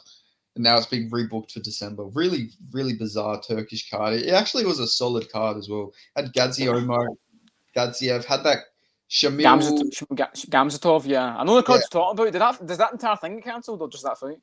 the card got all cancelled Oh. because 4 fights fell through. Had Khan Offley on there, an Australian prospect. Fucking, it was actually a solid card. I was actually looking forward to it, but it got cancelled, unfortunately. Fair enough, yeah. I know exactly the card's talking about as well. Yeah, very unfortunate. But to get back on track, Alessi, I mean, technically, you could say Alessi Dos Santos is on like a 4-fight winning streak because he should have probably beaten Yeah. some. I know. Being honest. Everyone's got to bring that moment when he goes for the spinning kick. Sakov fucking rock bottoms him, basically catches it and fucking slams him. Yeah, but he got chinned by Li Jingliang. Like, to be fair, fucking Dos Santos has a really underrated UFC run. But Yeah, he went that crazy win streak at one point, and then there was Li Jingliang fight that he lost eventually. But yeah, went to a split decision with Dalby. Then TKO'd Akhmadov, beat Nakamura, went to a split with Good, beat Griffin, KO'd Sean Strickland, weirdly went from Strickland to Luigi Vendramini, his next fight. That's crazy. The flying knee, yeah. Yeah, and then he beat Curtis Millender as well. So, I think he submitted them as well. Yeah, rear naked choke. But, yeah, I don't know. I'd be crazy to go against Renat at this point because the guy is fucking very dominant. And there's no flaws I can see out of the guy so far. Like, he's got solid cardio. We haven't seen his chin tester, so maybe that's something Dos Santos can figure out. But yeah, I got to go with Renat here. Yeah, we're realistic. It could be the type of guys. Zaleski could be the type of guy to throw something fucking out of nowhere and get him. But yeah, it's just logically go with Renat.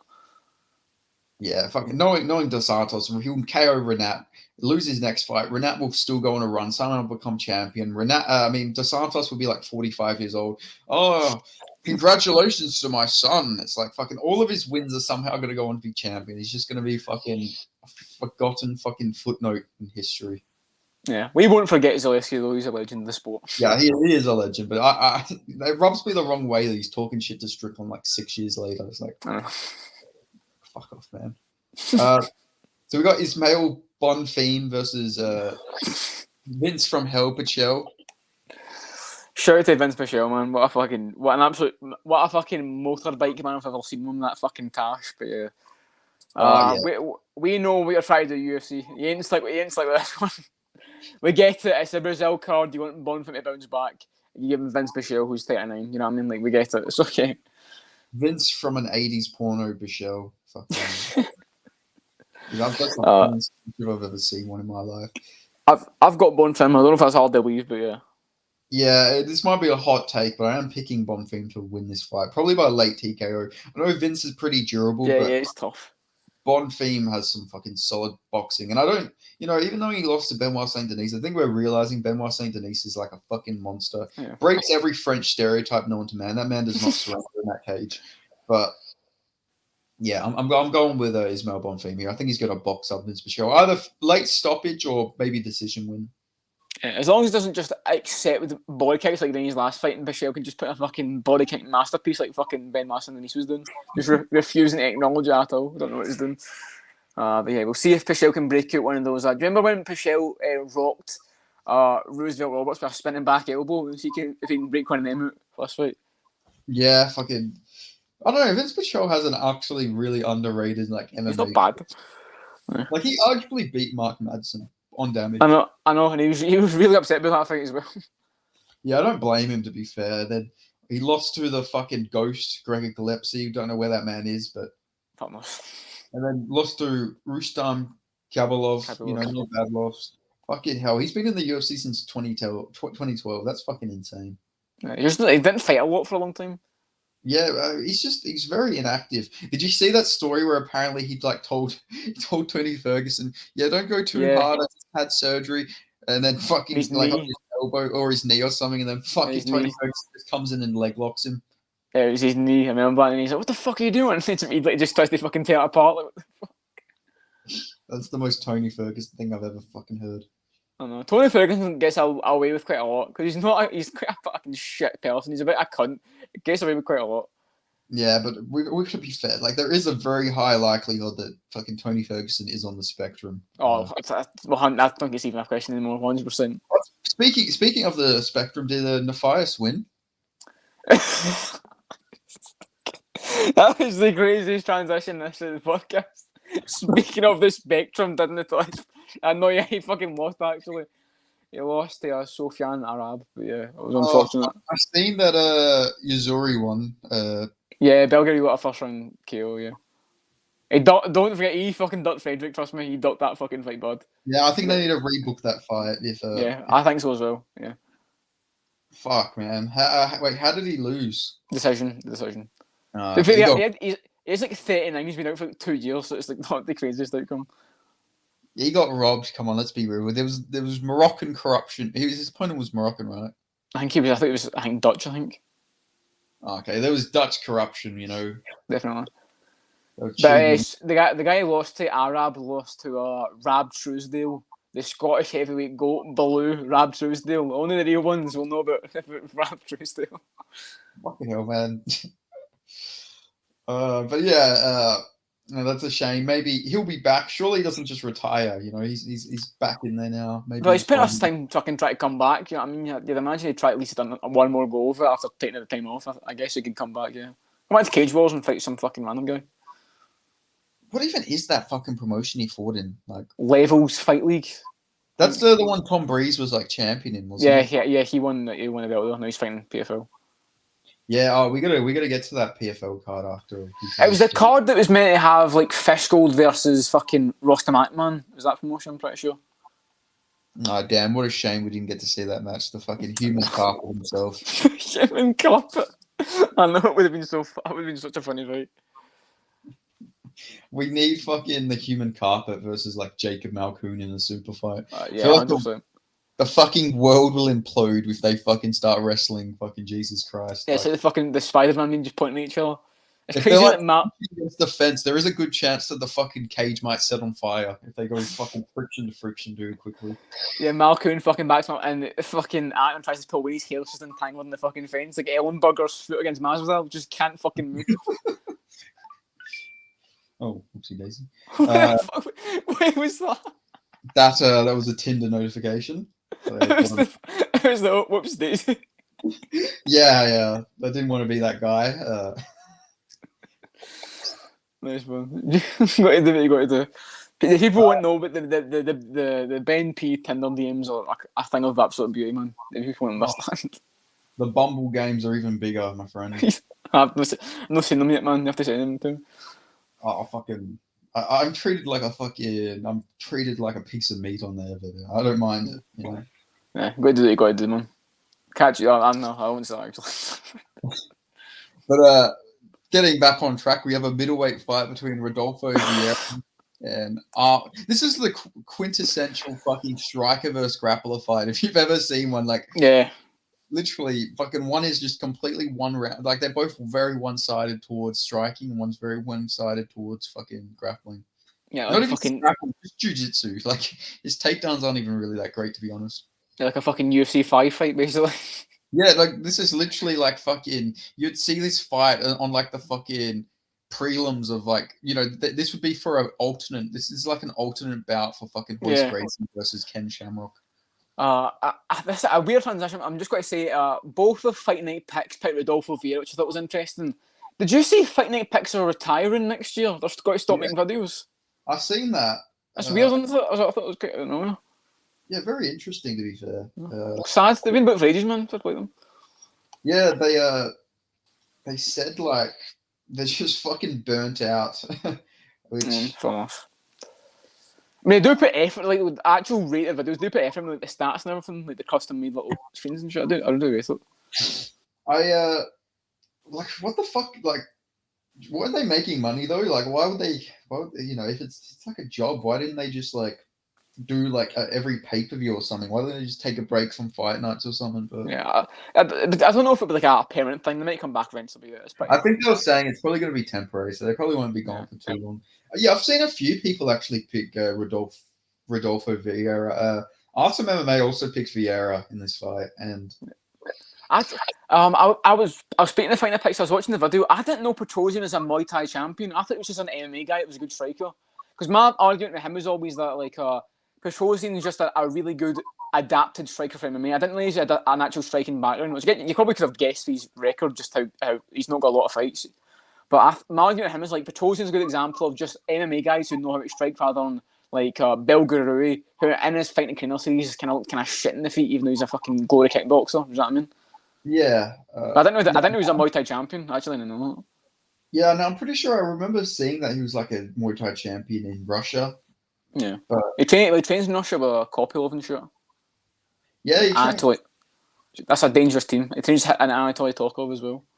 Yeah, fucking annoys me that we won't get to ever see him versus Roman Kopylov because that'd be a sick fight. Well, they might, if there's like a fucking Armenian-Russian war, they might fall or something. I get to see it. Yeah, to be fair, I mean, you'll never see a Georgian train with the Russians, so maybe we'll come like that with the Armenians. But prediction, I've got Petrosian. I really am annoyed that he's a likable guy. I really wish you could dislike him. I really wish, but I've got absolutely nothing against him. Like, he's a fucking sound guy.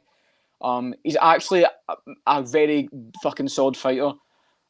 People bring up the Kyle Bahalil fight. That was last year, and that is the only time he's ever had like a bad moment in his UFC career was that fight, basically. And the Greg, when he was getting outstruck by Greg, out grappled by Rodriguez and almost got solo stretched. He's not going to just not grapple again. Like, he's definitely training that. Yeah, I mean, that is the weakness for him. He's not just got to go, I'll keep striking like that. And that's what he's winning. And like, he's got to have improved since that fight, which was July last year. And I'll just say that like Kyle Bahalil's a better grappler than Cody Brundage as a striker, and Brundage is beating up Rodolfo Vieira. Like, I'm not sure the cardio thing either. I think Petrosian, he's not got like a crazy pace, even though he did like outstrike AJ Dobson and RoboCop like 100 to 50 or something in the strikes. Like he doesn't just punch in one. He punches in combos. But Petrosian, he sets like a mediocre pace and keeps it. Vieira gassed out after one takedown against Anthony Hernandez. He got him down and fucking somehow gassed after taking him down. Just could not get back into it. So I don't know. I don't think the cardio argument is that they're even. I think Vieira's quite clearly got the worst cardio, but yeah. Yeah, we've seen him gas out very fucking shamefully in a few of these fights. Yeah. And people might not like. Sorry to cut you off. People might like this. I feel like it's definitely, people say it's a striker versus grappling matchup. I would trust Petrosian's grappling defence more than I trust Vieira's striking defence, because Petrosian did not get any bad positions against Kyle Bahalil. I rewatched that fight. There's a good argument that Petrosian that wins that third round, by the way. 27 is bullshit because he wins that last round quite clearly. Bahalil does fuck all. Second round is close. First round's clear Bahalil. Second round, like, Bahalil does not do anything to him that fight, really. He doesn't get any position on him. It's his leg chewed up a lot of the fight. And Vieira was getting beaten up by Cody Brundage. I rest my case, basically. Yeah, I feel like if Cody Brundage is like fucking a punch away from KOing you, then yeah, I know MMA math doesn't work, but Cody Brundage is awful. So I'm gonna say Armor Petrosian fucking KOs you on the feet. So. Yeah, Petrosian's not like a crazy like power striker or anything, but like I don't trust Vieira's. If Petrosian can like a knee or something on him when he times in, I see not being a very good night. Yeah, he's not like the biggest power puncher, but he did KO that Calvin Kolev, yeah. It was a kick to that was a fucking head kick. I thought he's got a lot of power in his hand. I think his knees and his kicks are the more dangerous part of his game. Power-wise. I don't know how good Vieira's chin is. Plus, his weight cut to fucking middleweight is like fucking disastrous. So. And he was not even like, he was kind of struggling with Stokes versus Bill, by the way. I wasn't like a clear win. Took him to the third round to do that. I just got a notification from Verdict. The UFC has removed a former kickboxer from their UFC roster. They're trying to hype it up. They're trying to fucking make it sound like it's a bigger deal than it is. Get them clicks, yeah. But yeah, I think Petrosian's actually going to get a finish here in this fight again. I think. Yeah. What do you think of this? If Petrosian was like 28, he'd be a fucking decent contender, but he's 33, I think 32. So that's kind of fucked for him. Yeah, but it's middleweight. He'll probably still go on to fucking fight True, Sean Strickland but in a championship fight. what ranked if he wins this ranked opponent? Yeah, Do you think? you got to surely 3 in a row. It'll be 3 in a row. I'm pretty sure. Has a win And over yeah, RoboCop. that's I was going to say that is the win. Like that was a good win. And then the 3 wins: Dobson, CLD, and Vieira. It's better than fucking Bo Nickel has, and he's fucking talking to get ranked opponents now. So I don't know. Yeah, or I guess they could do that, or they do fucking they'll probably do one more fight. Maybe they do Armin Yeah. Petrosian versus like Abdul Razak Al Hassan or someone like that. Just like I a probably someone. It has to be someone going for a win because middleweight. I get it with middleweight. There's a lot of guys. Maybe like Petrosian. It needs to be someone like else try to get in the rankings. You know what I mean? I or they don't. could do Petrosian versus the winner of Iron Turtle versus Andre Muniz. That Yeah, makes I wouldn't sense. mind that. Yeah, I wouldn't. Yeah, yeah. Because well, if Mini, oh no, Mini's got took out the rankings actually because they put Jemima in, and Mini's got taken out. Yeah, so the winner of that will probably get ranked anyway, and then we'll see. Because Piper's trying to get ranked opponent as well, and he has kind of earned one as well.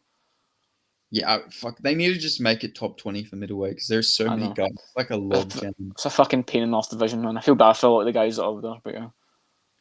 I would love to see Armin Petrosian mixing it up with some of these other strikers though. Like it'd be sick to see like an Armin Petrosian versus like fucking like Jared Cannonier or something funny like that. Like Paulo Costa versus Armin Petrosian.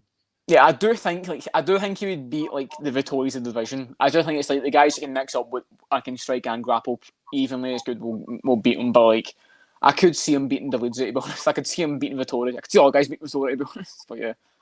But to be fair though, Vittori can grapple a little bit. I feel like he could probably get Petrosian down. It would get him down, but Vittori is he known for like his vicious ground and pound that's like finishing people and putting them in cold. I think he would just get outpointed to be honest. Yeah, that's actually a Not good point. finish or anything, but yeah. He could just pull a fucking Adesanya on him, just kick his leg. Yeah, I think that's what he'd do to be honest. But yeah. It's just I think the issue with Chosen is he's old. I could not tell you a single word he's ever said in his career because he doesn't speak English and doesn't like say anything really. Like he's not like any like, crazy knockouts on the kind of fight. Like he's nothing like marketable about him. You know what I mean? Armenian that's better, but like I feel bad for him because he's like there's nothing he can really do to like promote himself at this point. Well, all I know is that after this fight, somebody's 9-2 has got to go because they are both 9-2. I know someone's got to be 9-3, someone's got to be 10. I don't exactly, I guess. Someone's 9-2 has got to go. Plus, Vieira is also 2 years older as well. We've got to factor in he's not a spring chicken himself either. And what is the better base for MMA? Jiu-Jitsu or Muay Thai? That's the argument. Yeah, fucking. Well, at this point, we're realizing it's definitely not jiu-jitsu. Yeah, doesn't seem like it. Fucking. I like Vieira though, but I do think he's gonna lose this fight. Vieira. Shout out to Vieira though. That he was training at a fucking he was running a jiu-jitsu class like a fucking 10 minutes from my house, which is really fucking bizarre. Not a fucking thing I thought I'd ever say. UFC Golfo Vieira from Brazil training fucking 10 minutes from my house in Perth, Western Australia. Well, like as an actual camp or just like a seminar or something? He was I think he has like a partnership with a gym in Perth where, yeah, he was literally just straight fucking teaching classes there for like a few months. Nice. You should have been doing or something? Fucking got me involved in. Yeah, and I should have fucking, I'll go in there and I'll fucking go in there like Sean Strickland. I'll just box him up when he's trying to take me down. Nice, but yeah, I don't know if I'll pick him, but I might go Petrosian decision to be honest. He's prone to a decision as Petrosian. Yeah, I could see that. I'm just gonna go with TKO because I just think Vieira's chin's maybe not the best if you're getting dropped by Cody Brundage. Fair. Then moving on, we got another middleweight fight. We got UFC public enemy #1 Caio Borrello versus Abus Magomedov. Oh god, this time he's back.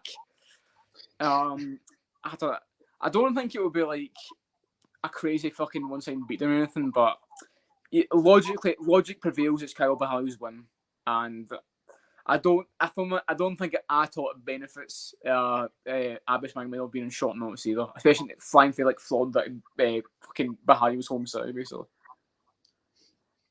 Yeah, but fucking we've seen it time and time again. Fucking short notice fights always breed fucking crazy cardio performances from people for some reason. I don't. Well, Abus is a different case though. Yeah, but also you got to think about what was the name? Fucking what was the fight I'm thinking? Oh, Michelle Waterson versus Marina Rodriguez. The first fight was short notice. Rodriguez, known for fucking gassing out every fight, she came in with a 5-round fucking performance of the night performance against Michelle Waterson. And showed cardio for the first time in her career. So maybe Abos is going to come out there like fucking prime Max Holloway, just put a fucking 3-round beating on Kaya Borrello. It would be crazy to see, but yeah, I'm not sure about it. Bahalio is, I think of all the middleweights right now, if he beats Abus, it's got a ranked opponent. He's got the best resume of all the unranked guys. Better than Petrosian, who he beat. Better than Pfeiffer, I'd say. So yeah, I think he deserves it. Unfortunately for Kaya Borrello, he's going to be getting rebooked against Nossalton Ruzibo after this fight, and then Bahalio is the origin of the bullshit middleweight fairness with the matchups. Just they will not fucking let up with poor Kyle Bahalio, man. He just straight like. So Kyle, do you want another unranked guy with the last name ending in Ev? Yeah, do you want another middleweight trying to get to beat you, basically? Another dangerous guy. Like fucking Gadzi Omar. He's just going for the fucking former Soviet Union. Like he's just fucking going for all the former Soviets. He is the man to end communism. Fucking Kaya Borrello is the fucking the champion of capitalism, I guess. Just taking all the Soviet. Armenians, Russians, Germans, Uzbekistan, he's beaten all of them. Beat a Russian, Dagestani, beat an Armenian. Muradov is Uzbek, I'm pretty sure. Yeah, and then you've got to fight Nazarbayev, who's also Uzbek. Yeah, he's fighting now. He's fighting another Dagestani. He's a German Dagestani at that as well. He's crazy. Yeah, he's probably from the east part of Germany as well. Fucking yeah.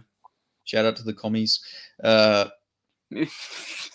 Fucking Kaya Borrello, if he was in like the 1990s and he was doing this, he would be like a fucking champion in the Western world because it's just fucking defeating the whole evil Soviet Union at once. I thought you were going to say if it was in the 90s, Kyle Bahalio would be middleweight champion. I was like, well, yeah, probably so, yeah. Yeah, who knows? In this day and age, maybe Kyle Borrello will be the future UFC champion. But yeah, to get back on track, I do have Kaya Borrello here. I do think he'll win this, but I feel like it's going to be more competitive than Sean Strickland. You know, Sean Strickland's style completely different to fucking Kaya Borrello. Like people basing this on the Strickland fight does not make any sense. Sean Strickland is a pressure striker. Kaya Borrello, a bit iffy on the hands sometimes. There's a bit of a karate base, but he's got an issue with a sharp put in Magomedov issue. He leaves his champion quite a lot. Yeah, and I can just see fucking Abbas, you know, maybe landing like a fucking something wacky and maybe rocking him, maybe not knocking him out. But I think this will be more competitive than the Sean Strickland fight. Yeah, we're going to see Abbas's grappling tested at least. I think he'll at least have to defend a takedown once. Yeah, I sort of want Abbas to win. I feel a bit bad for the guy, to be honest. Like when you think about it, he's not that fucking bad. He lost to the champion. You know? He won a round against the fucking champion, you know, in the first round. You know, Israel Adesanya didn't do that, so. True. But at the same time, there's one UFC winner, Dustin Schultz. Yeah, exactly. But you know, he beat Sadazis. You know, he beat Sai from fucking. Yeah, so I know Sadabisi, yeah.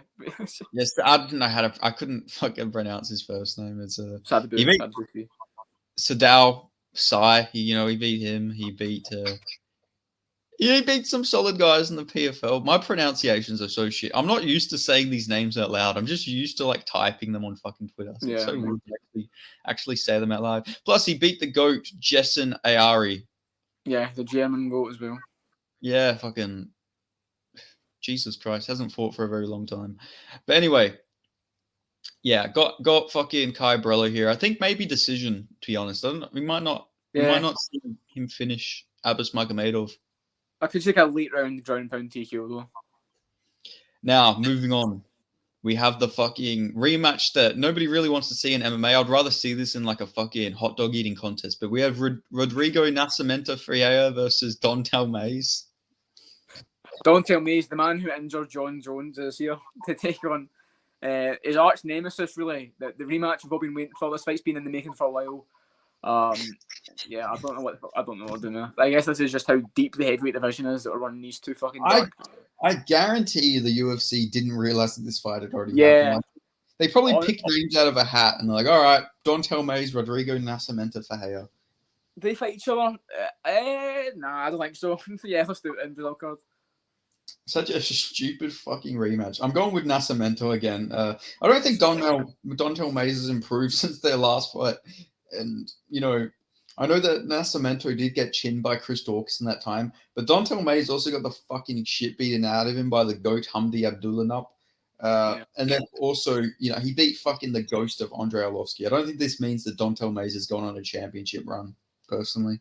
Yeah, and I don't know. One of my favourite things ever was I was on Dontel Mays' Instagram Live, and he was talking about how it would have beaten Cyril Gane if it wasn't in Singapore because of the flight time.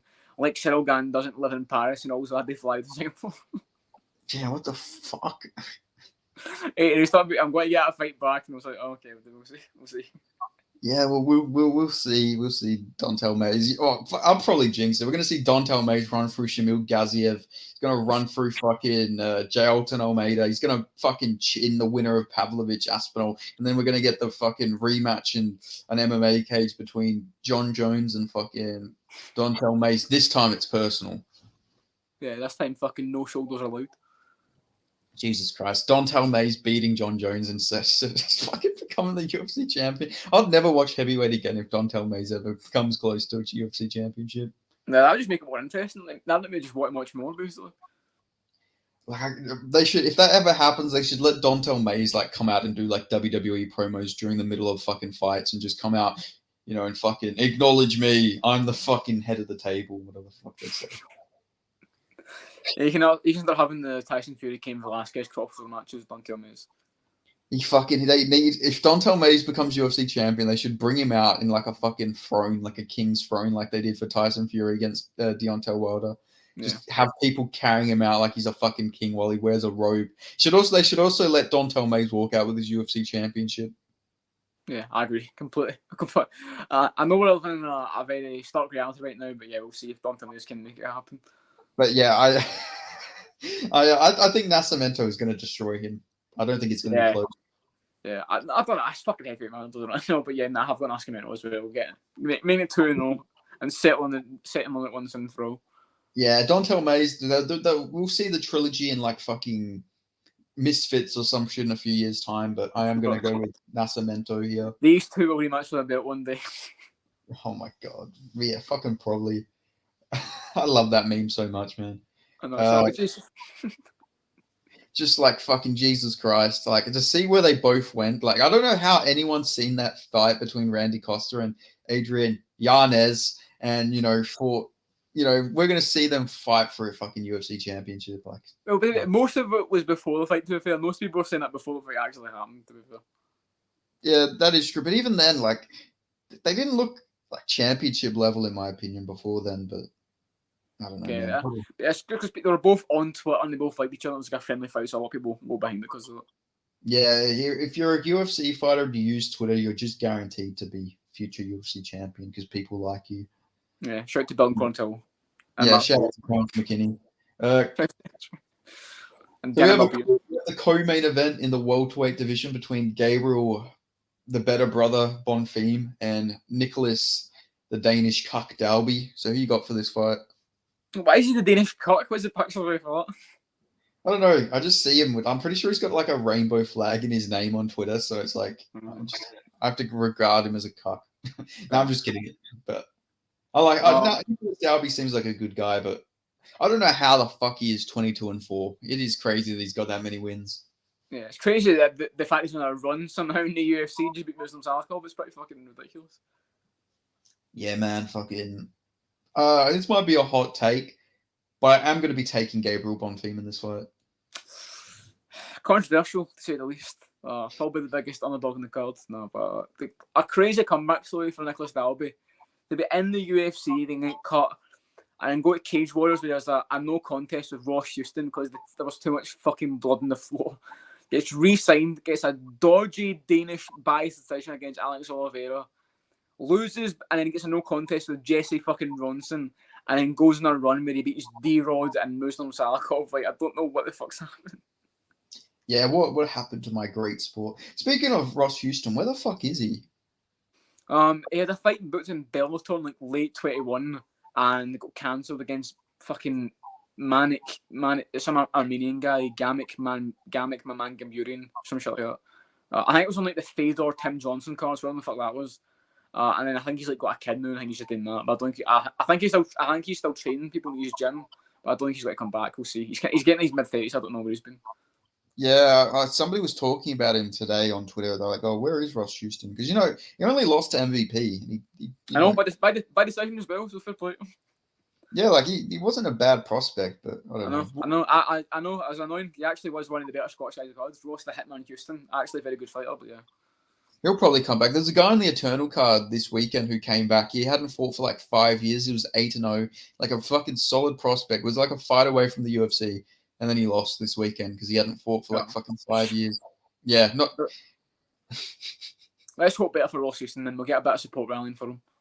Yeah, just message him, say, "Hey, come back, man. We need you. We need you. You fucking." I'm sure that'll do it for him. I'm sure a message to Big Jamal will come back. Like, you know what? Jamal on Instagram with a Christian Leroy Duncan fucking profile picture messaging him. That's what's gonna get him back into the sport that he loves so much. He's got to fucking throw in his hat. Do you know what? I'm going to fucking do it. He just posts a screenshot of your message. I'm back with like a fucking exclamation mark. I'm back and now I'm pissed off. Like fucking. He just sees that messenger. He didn't even think anything wrong. He was like, "Who the fuck's this guy? I'll be back. Maybe sometime, man. He's in bed and he wakes up in the middle of the night. I need to get back to the gym." He wakes up after. He's like, "Was that a dream?" He checks his message. Damn, Jamal actually wants me to come back. Then the fucking Rocky montage music starts playing, and he goes for the run for the first time in like a few years. He's starting to get the groove of things. He trips over, and he's more motivated. Music starts playing. He starts running. He gets his cardio back. He falls back in love for the sport. He walks past a homeless guy. He calls him a cockhead. He punches the homeless guy out. He gets that fucking thrill from fighting again. And now Ross Houston is back and better than ever. I think we just got the thumbnail sorted out. Ross Houston punching a homeless man. It's gonna be the most people are gonna say, "Who the fuck even is that?" in the fucking thumbnail. Yeah, it's a mad competition to get the most obscure thumbnail at the podcast. I think we might have just found the newest one. Have you seen my latest thumbnails lately? I've been fucking going fucking crazy with the thumbnails. Yes, I've seen the John Jones rugby one. Yeah. John Jones with the fucking Habib hat in the fucking Alexander Volkanovski rugby outfit. Then I had fucking a picture of Bob Arum crying with the fucking caption saying, "Smoking that boxing pack, bozo." I was going to say rip bozo, but that might be a bit distasteful because, Bob Arum is like a day away from dying probably. So I didn't want to do that. And then it comes out like Bob Arum fucking dies. Like that just be a very bad look. You were fucking investigated for that. Yeah, exactly. Then I had fucking UFC Dark Horses, Sean Shelby, Justin Gaethje, Bald Eugene Behrman, and Sam Alvey. Then I had Tyson Fury versus Francis Ngannou was going to stink up the box office. It was just a picture of a gun saying, "Give us $80 and nobody gets hurt." I've seen that one actually. And then my favorite one was the fucking "Have you seen me" Brian Ortega one, where it was just like fucking. I had all the details about fucking Brian Ortega, and then I had for the description. Last seed apologizing to opponent's family for lack of CTE. That was fucking cringe, man. I remember that, Jesus. Yeah, like he's saying, "I'm sorry, it wasn't a war." It's like, yeah, I'm sorry, I didn't give your fucking son any CTE. It's like, fucking, what a weirdo. I get what he was doing, but at the same time, it's like, yeah, the family's not wanting to see their fucking son go tooth and nail and got a fucking 5-round split decision. It's a fucking back and forth messy brawl. Yeah, I didn't understand it, man. It was fucking. I think he just meant, I'm sorry, it wasn't like a conclusive finish, I guess. Yeah, definitely. But to get back on the track, I'm going with Bonfim by submission.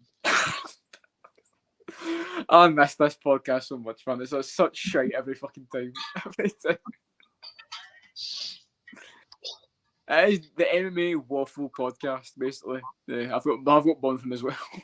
Yeah, pretty confident on Bonfim here. I really hope he doesn't disappoint because I actually think he's a very good prospect. We'll say one thing that worries me is his fucking boxing. I get he was like a 5-0 professional boxer or something and like an amateur boxing champion, but man, he fucking leaves his chin out and he fucking goes wild with his fucking striking. But yeah, Nicholas Dalby not known for like his fucking one punch kill power though, so I think you'll be right. Yeah, I fucking hope so. Knowing fucking how MMA is, Gabriel Bonfim's gonna have a more competitive fight with Dalby than fucking Jesse Ronson did. So Yeah, this will be a fucking MMA on point video 5 years sooner of derailments. yeah, fucking times a hype prospect got derailed by cucks in the UFC. Times a Danish fighter submitted a Brazilian fighter. just a fucking that's just the title of the video. It's just every Nicholas Dalby win in the UFC, pretty much. 10 times Danish people beat Brazilians in mixed martial arts. Number 10, Nicholas Dalby versus Alex Oliveira. Number 9, Nicholas Dalby versus Alessio Zaleski dos Santos. Number 8, fucking Claudio Silva versus. Oh my god, he actually has beat a lot of fucking Brazilians. Well, Elvis, yeah. He beat fucking Alessio. You know, went to a draw with honorary Brazilian Darren Till. You know, he's training at Till. Fucking beat Alex Oliveira, beat Claudio Silva, Wally Alves. Fucking hell, this guy's got it out for the Brazilians. Jesus Christ. I don't even mean that. I've just seen shit and just fucking uncovered the conspiracy theory. Yeah, Jesus Christ. Maybe fucking Nicholas Brazilian opponent Dalby's going to get this one done. Mythical fighter. Yes, actually a mythical fighter, but Nicholas Dalby fighting a Brazilian. Sure. We just discovered that one. Jesus Christ, you never fucking noticed that until now, man. He's got it out for the Brazilians. Heavyweight. So we got a heavyweight main event. We got the former welterweight, now HGH abomination, Gelton Almeida versus the Black Beast, Derek Lewis. Who you got for this one? I've not been playing the new Spider-Man game yet, the Spider-Man 2 for the PS5. But I heard they actually cast Gelton Almeida to play Lizard in the game, so good for him. Yeah, I don't know, man. It'd be so fucking Derek close to win this one. Yeah, but do you know? Is a fight that he will win. It just seems like it. Do you know what I think Lewis will do? I think he'll have the mindset of Almeida's going to shoot. I'm going to try to fly knee again and get taken down straight away. I think he'll go. You know what? He's got to try to. I'll try to Masvidal asking him again. He's going to shoot straight away. Let's go for the takedown, the flying knee. Let's fucking go and just fucking fall on his arse.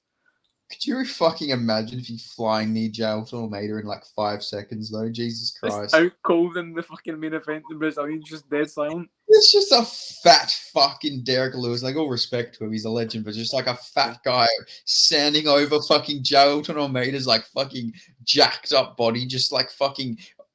You know how he does that fucking hitting his chest and jump? Just him doing that over Gelton Almeida's out cold body. Jesus Christ, what a scene that would be. Yeah, it'd be very fucking Derek Lewis. So I don't. I've got Gelton Almeida, and you kind of got to go with them. But yeah, fuck. So it's a worrying one. I did see that Gelton Almeida did say before the Blade fight got cancelled, he was going to test his striking in this fight. Maybe he's changed his game plan here. I don't know if him testing his striking against Derek Lewis is a great game plan, but you never know. Yeah, do you remember what he said though? Like, slowly, people are finally figuring out move by move how to slowly beat Almeida. People finally found out. Shamil, shout out to Shamil Abdurakhimov. He was the first one to actually do anything about the deep kick and the punch, and he got taken down.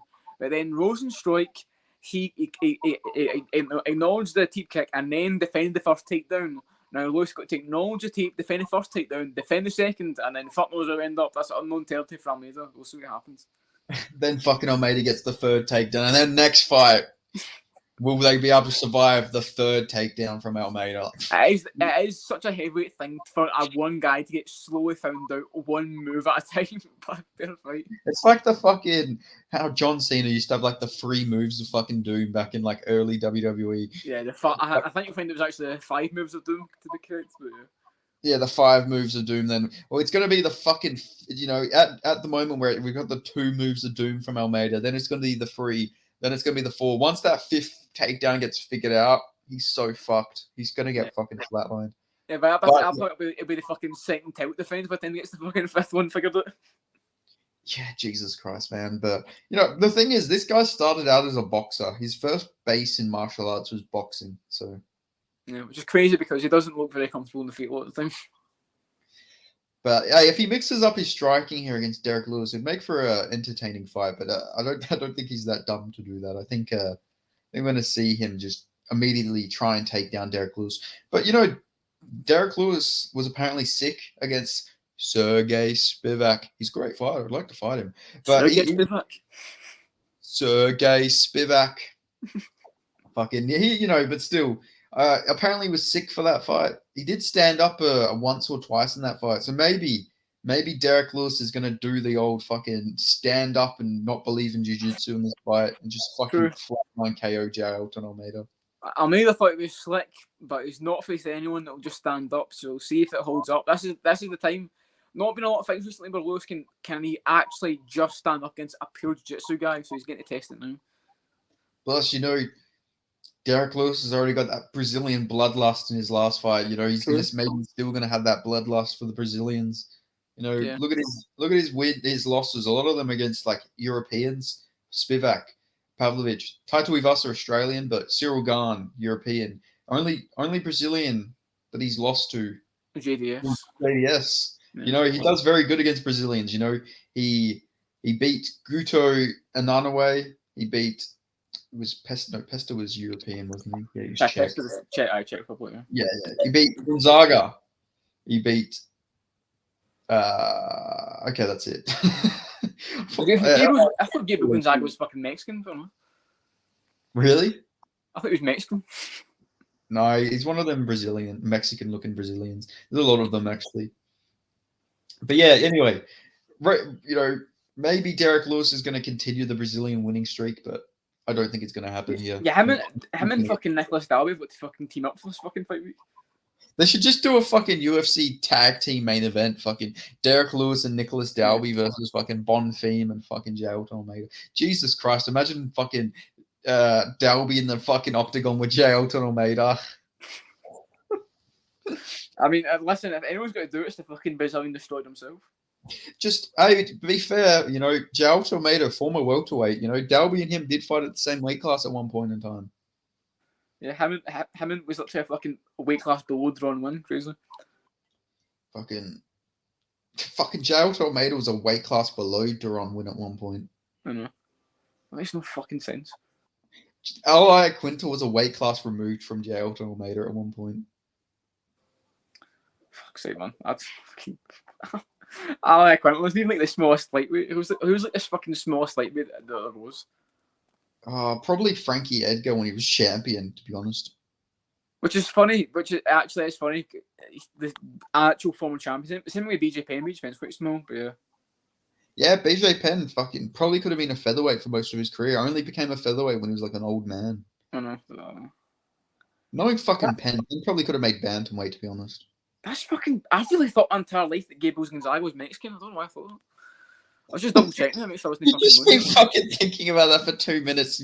I was wondering why you look like you were in such disbelief. You just in your head, you just seen that Mexican flag next to Gabriel Gonzaga's name for fucking years, and now it's just shook up your fucking reality. Yeah, I don't know why. I just I thought the name was pretty Mexican. I always just thought it was. I like what you said. Like I just always associate him as being Mexican. I just never thought anything about it. Yeah, shit. But I'm gonna go with Almeida here. I think he's gonna sub Derek Lewis. I think it will look pretty similar to this Spivak fight. But to be fair, Spivak much bigger than Almeida, so maybe they'll make a difference here. Yeah, I don't know, man. It is one of them Lewis ones where he could fucking do it, but I think we had a fun Lewis moment of like the winner fight and the crowd cheering him on. Like, should I keep fighting? Should I stay here? And this crowd was fucking going crazy for him. But then I was back down to reality with it. Lewis is getting fucking old, and yeah. Yeah, very good point. Oh, fuck, man. Did anything interesting happen on Cage Warriors last weekend? I didn't catch any Cage Warriors. I did see there was a really flatline KO though. But... There was like three back-to-back fucking like flatline kills. There was pounds that were spinning back first. And there was a no contest with a low blow, which is interesting. Leon Aliu, who you probably remember him, he fought in a Trainer series against Bruno Verheyen and got KO'd. Is this Italian Albanian guy? He fought, yeah. I know who you're talking about. He knocked out James Webb in Cage Warriors, and he's kind of decent. Not even that, but yeah, a decent fight with Darren Stewart. And he fought an old man called Alan Carlos, who was like 16-10, and he just couldn't even KO him. I was baffled. Like, he's a KO artist, and he just couldn't kill this old guy. how good is fucking Matt Bonner, because Matt Bonner spotted it gold to these last fights. I don't know. That was a horrible watch. Other than that, yeah, the main event was decent. It was a rematch, but it wasn't like the craziest fight. It wasn't like it wasn't even. That was probably the weakest Cage Wars main event this year. It was because one of the guys was for Rome. That's what it was. But yeah. I just found the guy you're talking about. The guy he fought. His name is the Brazilian Viking, Alon Carlos. What a fucking name! The Brazilian Viking. We've got the Asian Viking, who fought on the road to UFC. Now we have the Brazilian Viking. I'm just waiting for like the fucking Nigerian Viking or something like that to show up. I always fucking love it. You remember when they always used to call Blachowicz a Viking? Like, he's a fucking Viking. Just it's just fucking loud me. Yeah, there's like not even any fucking Vikings that were in Poland.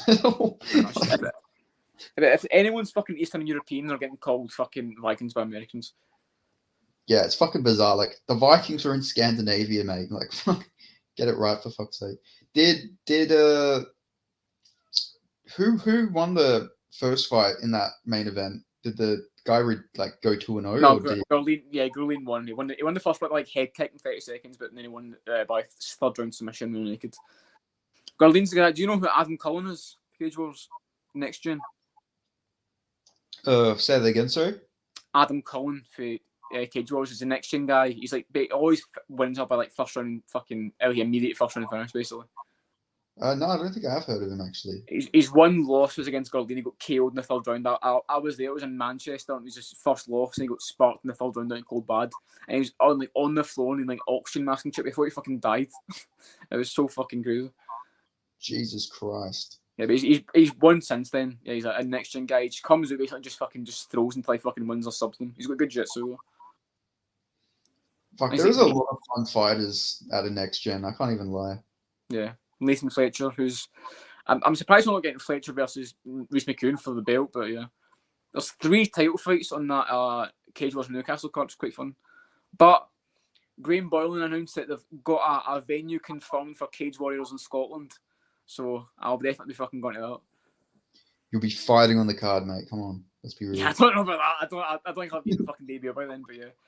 Someone said they were trying to find a venue. And the top comment, or not the top, one of the replies on Twitter was, please be Edinburgh. And another Scottish guy replied, the only time that's ever been said, if there's a nuke heading to Scotland, please be Edinburgh. But yeah, no comment said, it's got to be Glasgow. Hopefully it's like the Hydro or something. I don't any comment said fucking Edinburgh. It still says on the Cage Warriors 163 that Emil Brown versus Giannis Batcher is a vacant lightweight fight. Yeah, I don't know how they've got that fucking mixed up. I don't know, because Hardwick's literally still the champion, didn't even make it the belt.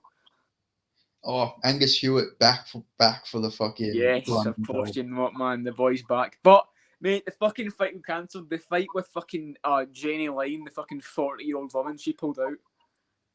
Oh, what a fucking shame. But don't worry, I was so 1-3 is still in the card, though. She got a replacement. One of the guys with the funniest names in all of combat sports, Gerard Fanny's fighting on the card too. Gerard Fanny, yeah. I don't know why if you had that name, why would you choose to fight in the UK of all places? I don't know. But he's quite good, honestly, Gerard Fanny. He's actually a really good fight. He's fighting Sean De Silva, who's this fucking spasticating German guy with an afro who just fucking sounds like an idiot, but he's a fun fighter and he dances as well. And he's made to fight Laura Kavanagh earlier, but that fight got cancelled. But yeah, that's got actually probably the best one on that card, honestly. Where is Kavanagh anyway? Is he? I think he'll get the title fight. Every other flyweight is either just fought or is booked, so I think he'll get the title against Shad Shark. Like, I remember messaging you when I seen that they had him as being from China, because I'd never realized he was like Chinese. I never actually like looked at him before and realized he was like, part Asian. I don't know. I seen his name and just thought he was like some generic looking Irish guy, but then I actually had to look at him. The Chinese takeover is here in the Cage Wars Light Division. Sam Creasy's part Chinese as well. I think I read something where apparently in like a few years' time, like 30% of Ireland's going to be Chinese, so the takeover is coming. So yeah, I don't know if I unlucky, but yeah, tough luck, I guess. I don't know. Yeah, so I guess maybe that the future fucking McGregor is actually going to be like Li Jing Liang fucking something. Going to have a name similar to Li Jing Liang, not Conor McGregor. Yeah, but I want to touch on this quickly. We've got a card coming up on Saturday. Octagon's got a card. and it's got the final of Octagon Challenge: Dennis Frimpong of Ireland versus George Staines of England. Genuinely, actually very excited for the fight because it's been built up on the show, and it's like that was the fight. That is the best outcome for that show possible, and I'm actually fucking really looking forward to that fight. Oh shit! I didn't even realize that was this weekend. Fuck, that's actually a solid card then. Yeah, it's decent cards. It's got Aaron Abe in the main event. It's a cool guy, I like him. Yeah, fucking. Oh, what the fuck? I didn't even realize that. Jacinta Austin already fought. What the fuck? Scott Askin on the card, pretty good. Jack Let Hartley. me have a look at this card. Shamrock is on the card. If you know Shamrock. Who do you have winning Steins versus the Irish guy? I've got Staines, but I thought Frimpong was a bit of a cunt to start. I do think he's a bit of a cunt still. But he's fucking. He made this show entertaining. He is funny. Like, I'll get that to him. Like, he has a good fucking personality. He's funny, and he made that show. The show was good on its own compared to Tough, but he made that show actually worth watching. So I did rate it. He's a fun fight style as well. I don't know who this guy is. I'm just looking at the card, but Ion Surdu just looks like he should be like a fucking he looks like he should be a star. I'm just looking at the Tapology photo. He's wearing a suit, very nice suit with glasses. Looks like the fucking. I thought that guy was on Bellator for a bit or something. I feel like. He was in KSW. He was yeah, Eagle FC. No, I don't think he was on Bellator, but yeah, KSW makes sense. Yeah, fucking. He got a KO over Henderson Ferreira. I'm pretty sure that's the guy who beat. Did he? Yeah, that's the guy who beat Femba Garimbo, and he also beat Amirian Goladze. So he got some decent wins there. So that's a good win for that guy. Yeah, fair enough. It was a decent card though for a fucking little UK show. But yeah, fucking George Staines. I'm fucking. Looking at him, he doesn't look like he'd be a very dangerous fighter. Looking at his Tapology photo, yeah, I think he's like 20, 21, something. He's really young. Yeah, fucking. But he's a grappler, isn't he? Yeah, he's a wrestler. Yeah. Does he have any striking or? It's not terrible. He's got a decent head kick, but other than that, like Frimpong's definitely the better striker, a lot more. Okay, for some reason he looks like he should be a boxer, like a boxing style. Maybe it's just because he's long arms. Yeah.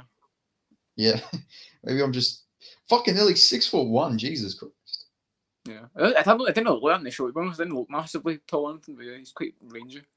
I also thought that he was a striker because on Tapology it says his foundation style is kickboxing /K1. So yeah, makes sense.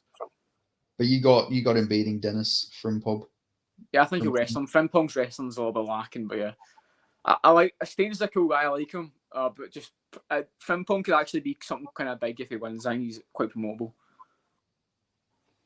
Is Jake Quickton? Is that the fucking comedian fight versus Paul Smith? Yeah, Quickenden was on. I think Made in Chelsea or some shit like that. And he was also an amateur, but then Paul Smith is this fucking fat Scouse comedian that every cunt's been posting. Yeah, that's like the stage to the cage fight. Yeah. Fucking that's my main event. I actually want to see that fight. I'm actually looking forward to it. I think it'll be done before the UFC starts, so I actually will pay attention to it. Yeah, I'll try and catch the Octagon card if I can. Yeah. I don't mind Octagon. They do good cards. Fucking, they have a partnership with True Geordie as well, which is interesting.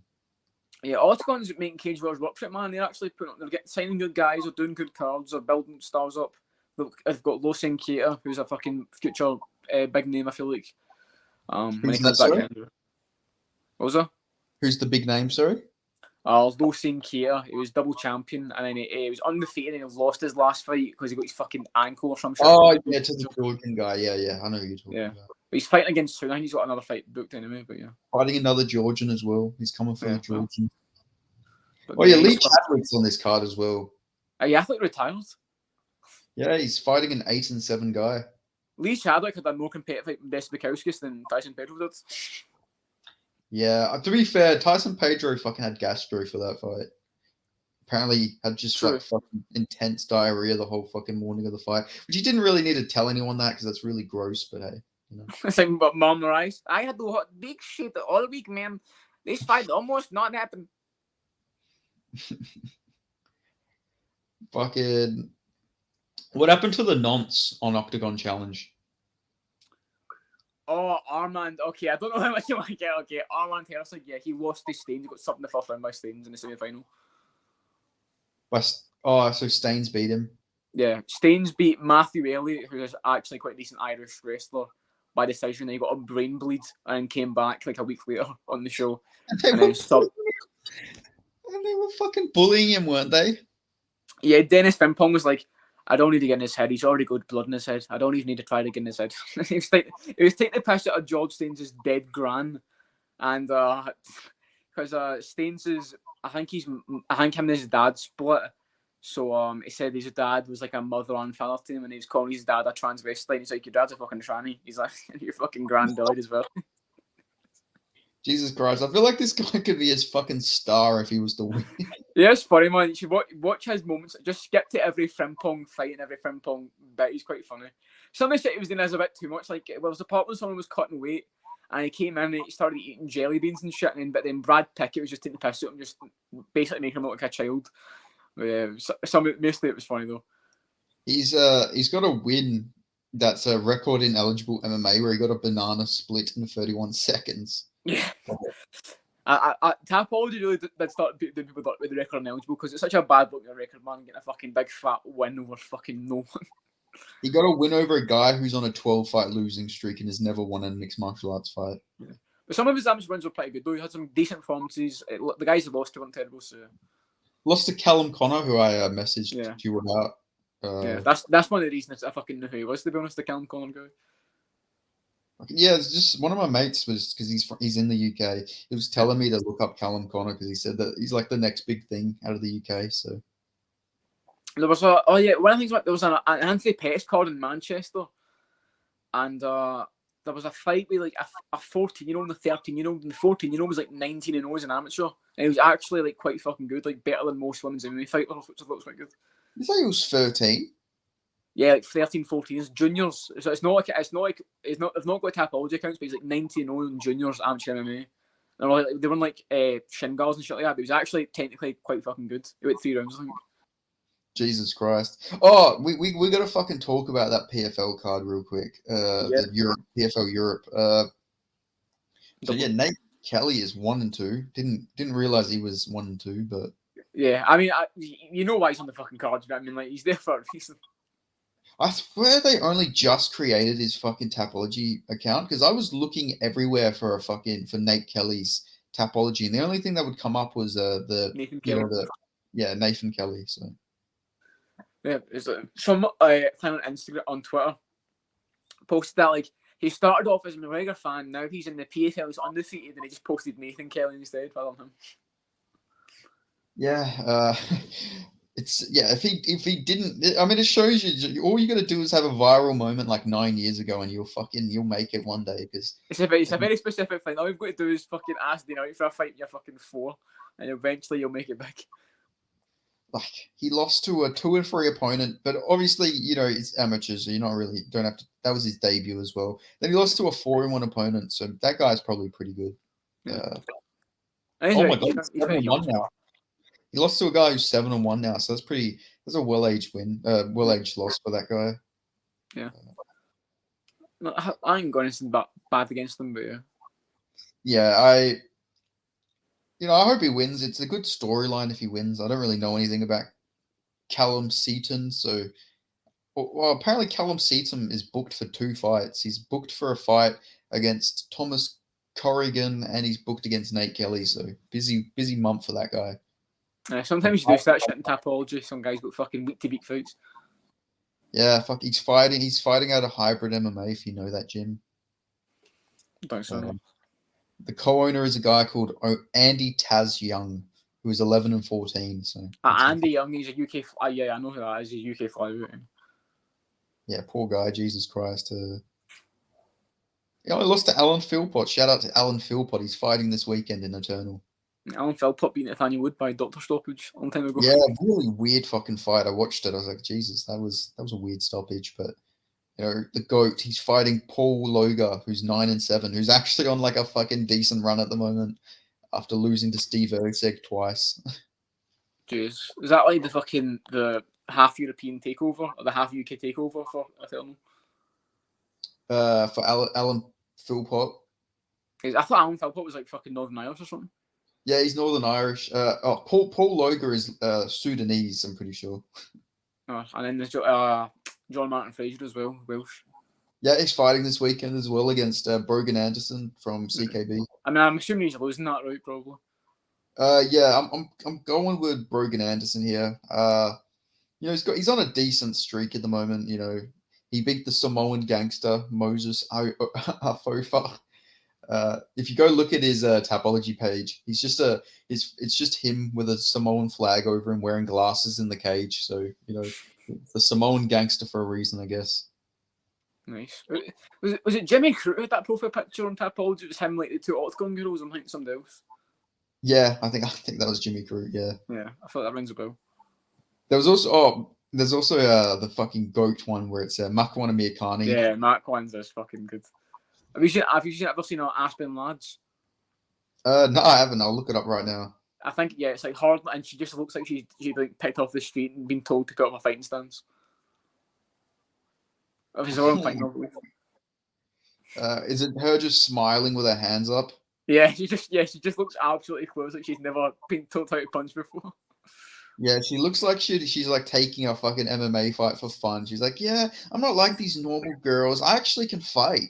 You know, she looks like that. Do you remember when I sent you this? It was the guy like, and his picture was him like from a fucking midair punch, like fucking a punching boxing or some shit like that. Oh yeah. You sent me that. The guy's like midair in the fucking air. Yeah. I can't remember it. I think it was some fucking random guy. I can't remember who it was. I'm gonna make a video soon. It's gonna be like top 10 best like Tapology profile pics. There's quite. I'll send some if I can find some. There's quite a lot to work with, honestly. Yeah, I just need to fucking like I have one from this like I think his name was like the Irish leprechaun or something. No, what was his name? He's like some black guy. I think it was the Black Leprechaun. His nickname was or something. And his photo was just him fucking wearing a leprechaun outfit at the weigh-ins. Oh, is it Henry Felipe? Might be. Nigerian Irish. I know who that is. Yeah. Yeah, I've got him ready on the fucking. He's one of my photos. I got the guy you sent with the fucking mid Superman punch in the air. So I'm planning it. I just need to find like 10 solid fucking photos I can find. I'm pretty sure that is Henry Felipe though. Yeah, with the beard and the hat on and everything. Yeah. That's him. Yeah, that is. Oh, actually, have you seen this viral video that went around to like this Australian guy? He kicked like this guy in the head, and then he dropped this other guy, and this chick's like screaming, "My dad's a bodybuilder. He'll come here and he'll whoop your ass," or some shit. Have you seen that video? I don't think so. Huh? But these two guys were trying to jump this guy, and he kicked one of them in the head, and he dropped the other one with like a right cross. And then the girl was like screaming she's going to bring her bodybuilder dad. Well, he's actually an MMA fighter. He's fighting this weekend in Eternal. Just thought I'd bring that up. Victor Lyle is his name. I'll find the video. It's like it went pretty fucking viral. He just fucked them both up. Fucking hell, nice. Yeah, hopefully he wins. He could be a star. He trains out of a gym called Gamebred Academy as well, which is pretty cool. Sold. Was it Nelson that PFL card? Was it the McGrizzlers fighting? Oh yeah. Lewis McGrillen's fighting on that card as well against Matisse Zahros from Julia. Yeah, I've seen a few people picking his opponent.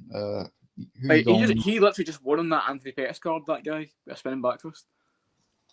Yeah, apparently he's pretty explosive too. I think I heard. Yeah, but he's lost pretty much all like the decent guys he's fought. Yeah, hopefully, Lewis McGrillen can keep the win streak going. Actually, I like his fucking fight style, man. It's fucking entertaining. Brett Jones is on that card as well. Yeah, Brett Jones, Tom Breeze is on the cards. They've given Brett Jones an 11-7 opponent. Yeah, Brett Jones is underrated, man. Honestly, I'll keep saying that. Very fucking big bantamweight as well. I'm pretty sure he weighed in at like 153 pounds for his bantamweight fights because he fought in California where they weigh him the next day. It was like 153 pounds or something like that.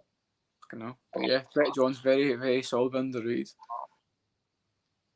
Fucking did he actually get cut from the UFC or did they just let him go? I think they just let him go because he beat Montel Jackson. So yeah, I feel like he chose to go. I think he was like a Mason Jones case.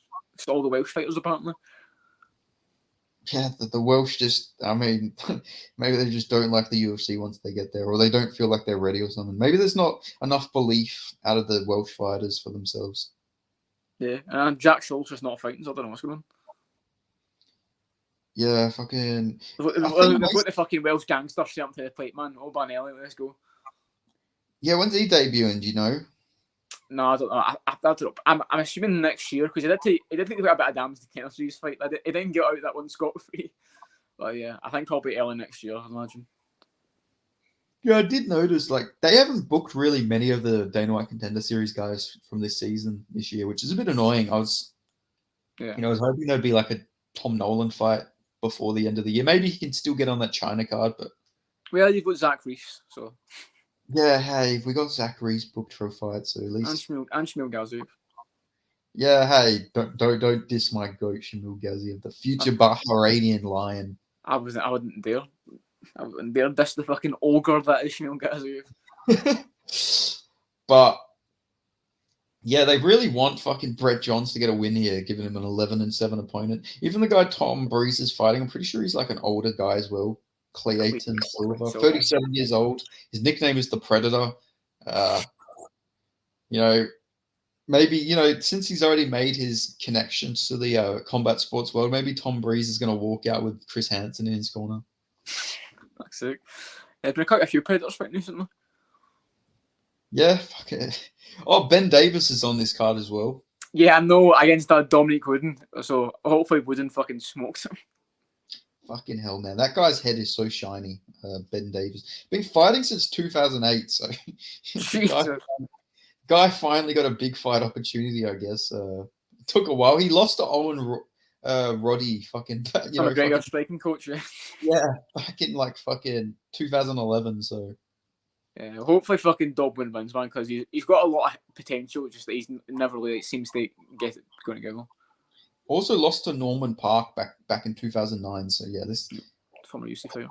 You know, Norman Park is like ranked as the 9th best Eastern European heavyweight. What? What? Yeah, because he beat a fucking guy at heavyweight. He beat like this big fucking roided up guy in heavyweight.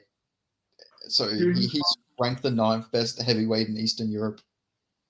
Tapology rankings are so scuffed, man. Jesus. Yeah, I thought the rankings sort of annoy me sometimes, man. I was looking at some African fighters in like West Africa. There's no fucking Tapology regional rankings for West Africa. It just straight says this fighter is fighting in an area we do not rank. So it's just who knows what the rankings are like in West Africa. Yeah, but some like the regional UK ones, you just look at it like, how the fuck is this guy? This guy hasn't fought in 4 years. How is he still number 4 in this weight class? It doesn't make any sense. Yeah, I know. They say that they take them out after 2 years, but they don't take them out of like individual weight classes. I feel like if somebody doesn't fight a specific weight class for 2 years, you take them out of that weight class, but you still keep them in the weight class they fight in. But I don't know, maybe that's just too much work for them. Yeah, I'm just keeping Volkanovski's the number 6 featherweight as well. Oh man, fucking Jesus Christ! Yeah, this makes no sense. Is Connor Hughes a good fighter? 7-1. Yeah, he's decent. Okay, yeah, he lost to Dylan the Nook, who's the guy with the missing like front row teeth for Steve Ray's gym, higher level. He's decent. I can't remember much of the Dylan Took fight, but I remember him decent. He walked out the J. Cole, so it was a win in my book. And he's been given a bit of an easy fight as well, the Spanish guy. I've heard my mate was actually, because he's trained at like SBG. What is it? Is it SBG? Yeah, I thought it was. I always fucking confuse it because outside of the gym, I'd never think about the gym. But yeah, he was telling me that Dylan Took is like really, really good, but his chin's not that great. He got knocked out by Sadiq Yusuf actually. Yeah, he said that as well. He also lost to Cameron Else. So. Yeah, and so was Paddy Pimblett, so it's not too bad. Yeah. Like, he's just telling me he's got all the skill in the world, but he's just not very durable. So. Yeah, he's decent, yeah. I've seen a lot of stuff where he likes the shit talk because he's always fucking complete missing set front teeth. So he finds it funny just to talk shit from nobody can he's what he's saying.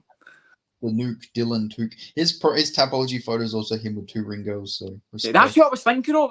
There was someone else I was trying to think of who it was, and one of them's like kind of like getting like an eyebrow, kind of like, what the fuck are we doing here? Yeah, he looks happy. He's got his hands over both of them.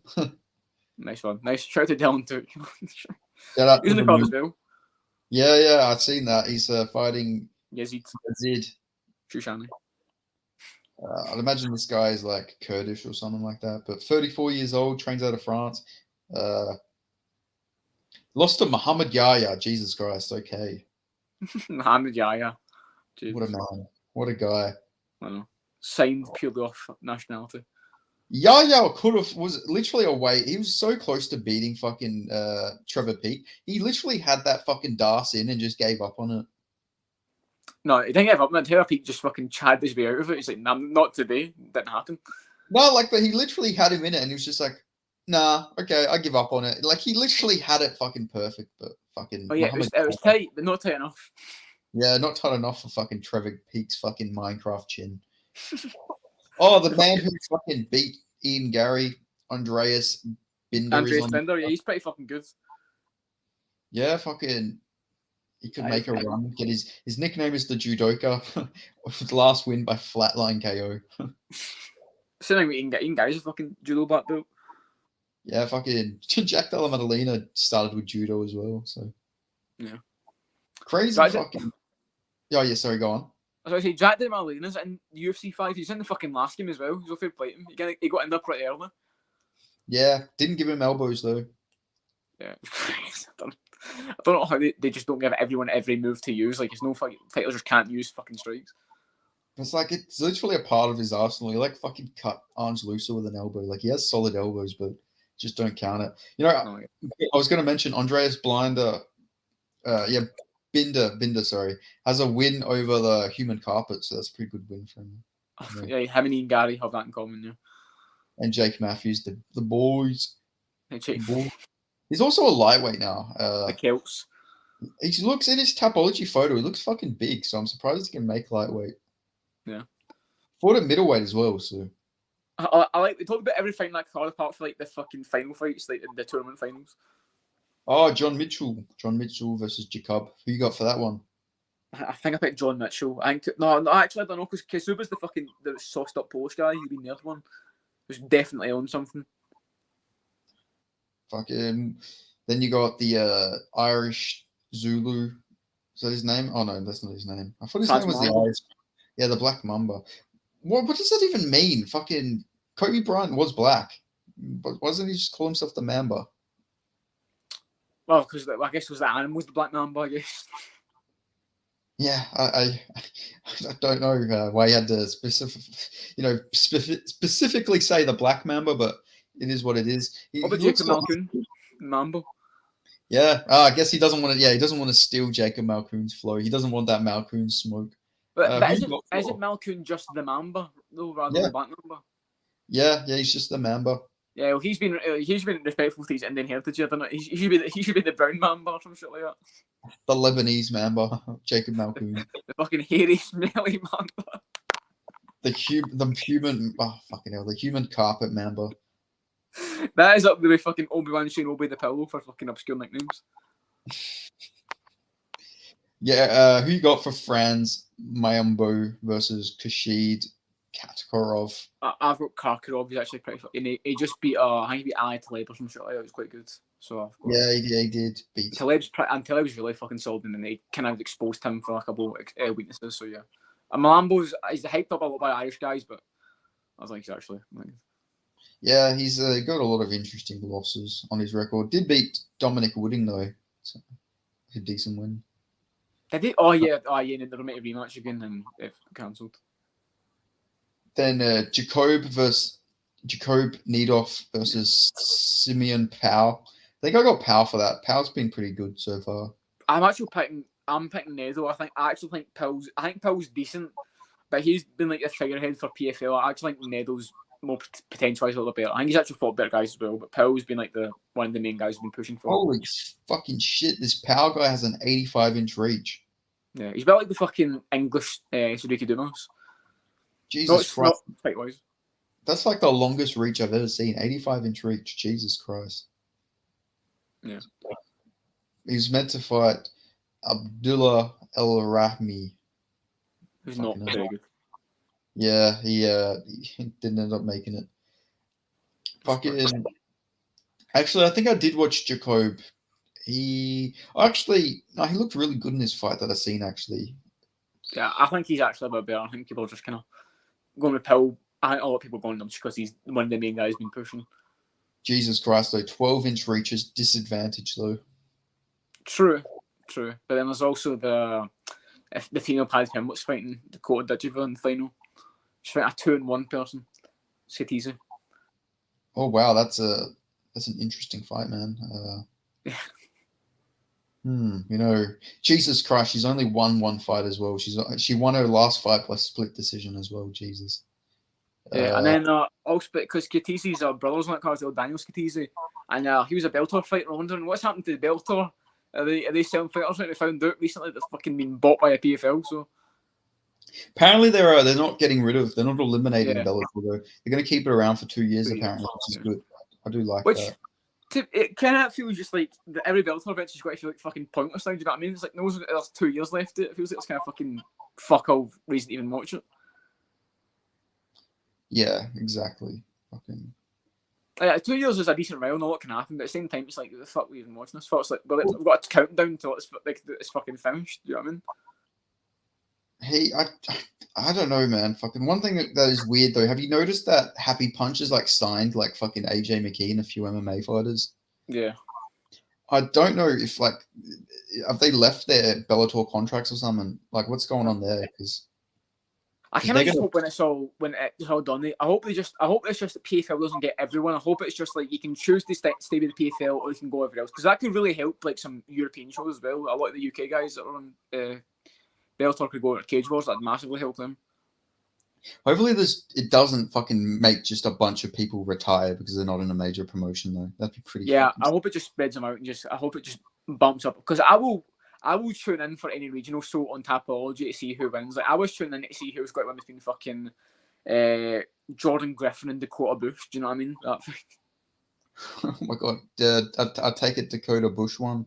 Yeah, which I was surprised by because Jordan Griffin arguably Luis Saldana. So yeah, fucking hell. I remember when he was actually hyped up at one point as well. Yeah, he fought Dan Egan, sure. Yeah, he's a fucking weird looking Donny. He's fucking looked homeless.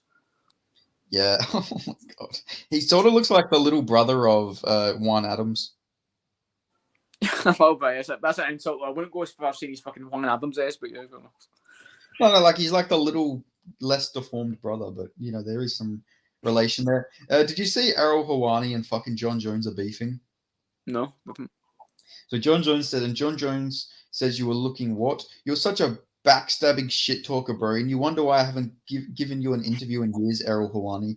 Then Hawani said, I'm here. Francis had the opportunity to face me and he opted out of the opportunity. If anyone should be criticized, it's Francis Ngannou. If I'm correct, he was offered the biggest contract in heavyweight history. He had the opportunity to be a guy to dethrone me. He didn't believe in himself. Francis didn't believe in himself. He wasn't willing to gamble on himself. That was just Errol Hawani quoting John Jones. And then he said, or calling yourself the baddest man on the planet from across the street. Who does that, lol? Sorry, I didn't finish my thought there. That's my bad. But that's what I was referencing. Hope you made a speedy recovery, John. Nice. Yeah, fucking. One day, Errol Hawani's just going to get fucking run over. I know. He needs to stop acting like he's just invincible and cannot be like physically interact with other humans. Like people can fucking punch him. Yeah, fuck it. I feel like he just one little fucking just bop in the nose, just something to fucking sort him because he's getting too fucking cocky. Yeah. What the heck, John? It's like to Dylan Danish, just like saying, "You're a fucking bitch." I was like, "Dude, fucking." Yeah, you're a fucking bitch, Dylan. You're being such a fucking bitch, Dylan. Dylan just like fucking slapped. What the heck, Dylan? I'm gonna sue you, Dylan. It's like you're really not gonna shake my hand. Come on, shake my hand. Shake my hand. What the heck, Dylan? I gotta like fucking clog up my nose to try and speak like Errol Hawani. More comes out like fucking Squidward, but what the heck, Dylan? You can't forget the hand motions as well. He's always got a pencil in his hand. He's always hitting this fucking. Like I just need to see fucking Errol Hawani in a fucking fight. I want to know what it looks like for Errol Hawani to take a punch, man. I feel like. You know how, like, fucking at the end of the fucking Rory McDonald versus Robbie Lawler fight, where like Rory McDonald just sort of like folded after all the damage. I feel like first punch that Errol Hawani will take, he'll just fall like that. Like, not even like after a war, just like a simple jab, he'll just fall down like, ah! Just like a fucking complete body shutdown of anything in combat related. Gets fucking kicked in the leg, just falls out like, ah! It is all over. And it's over.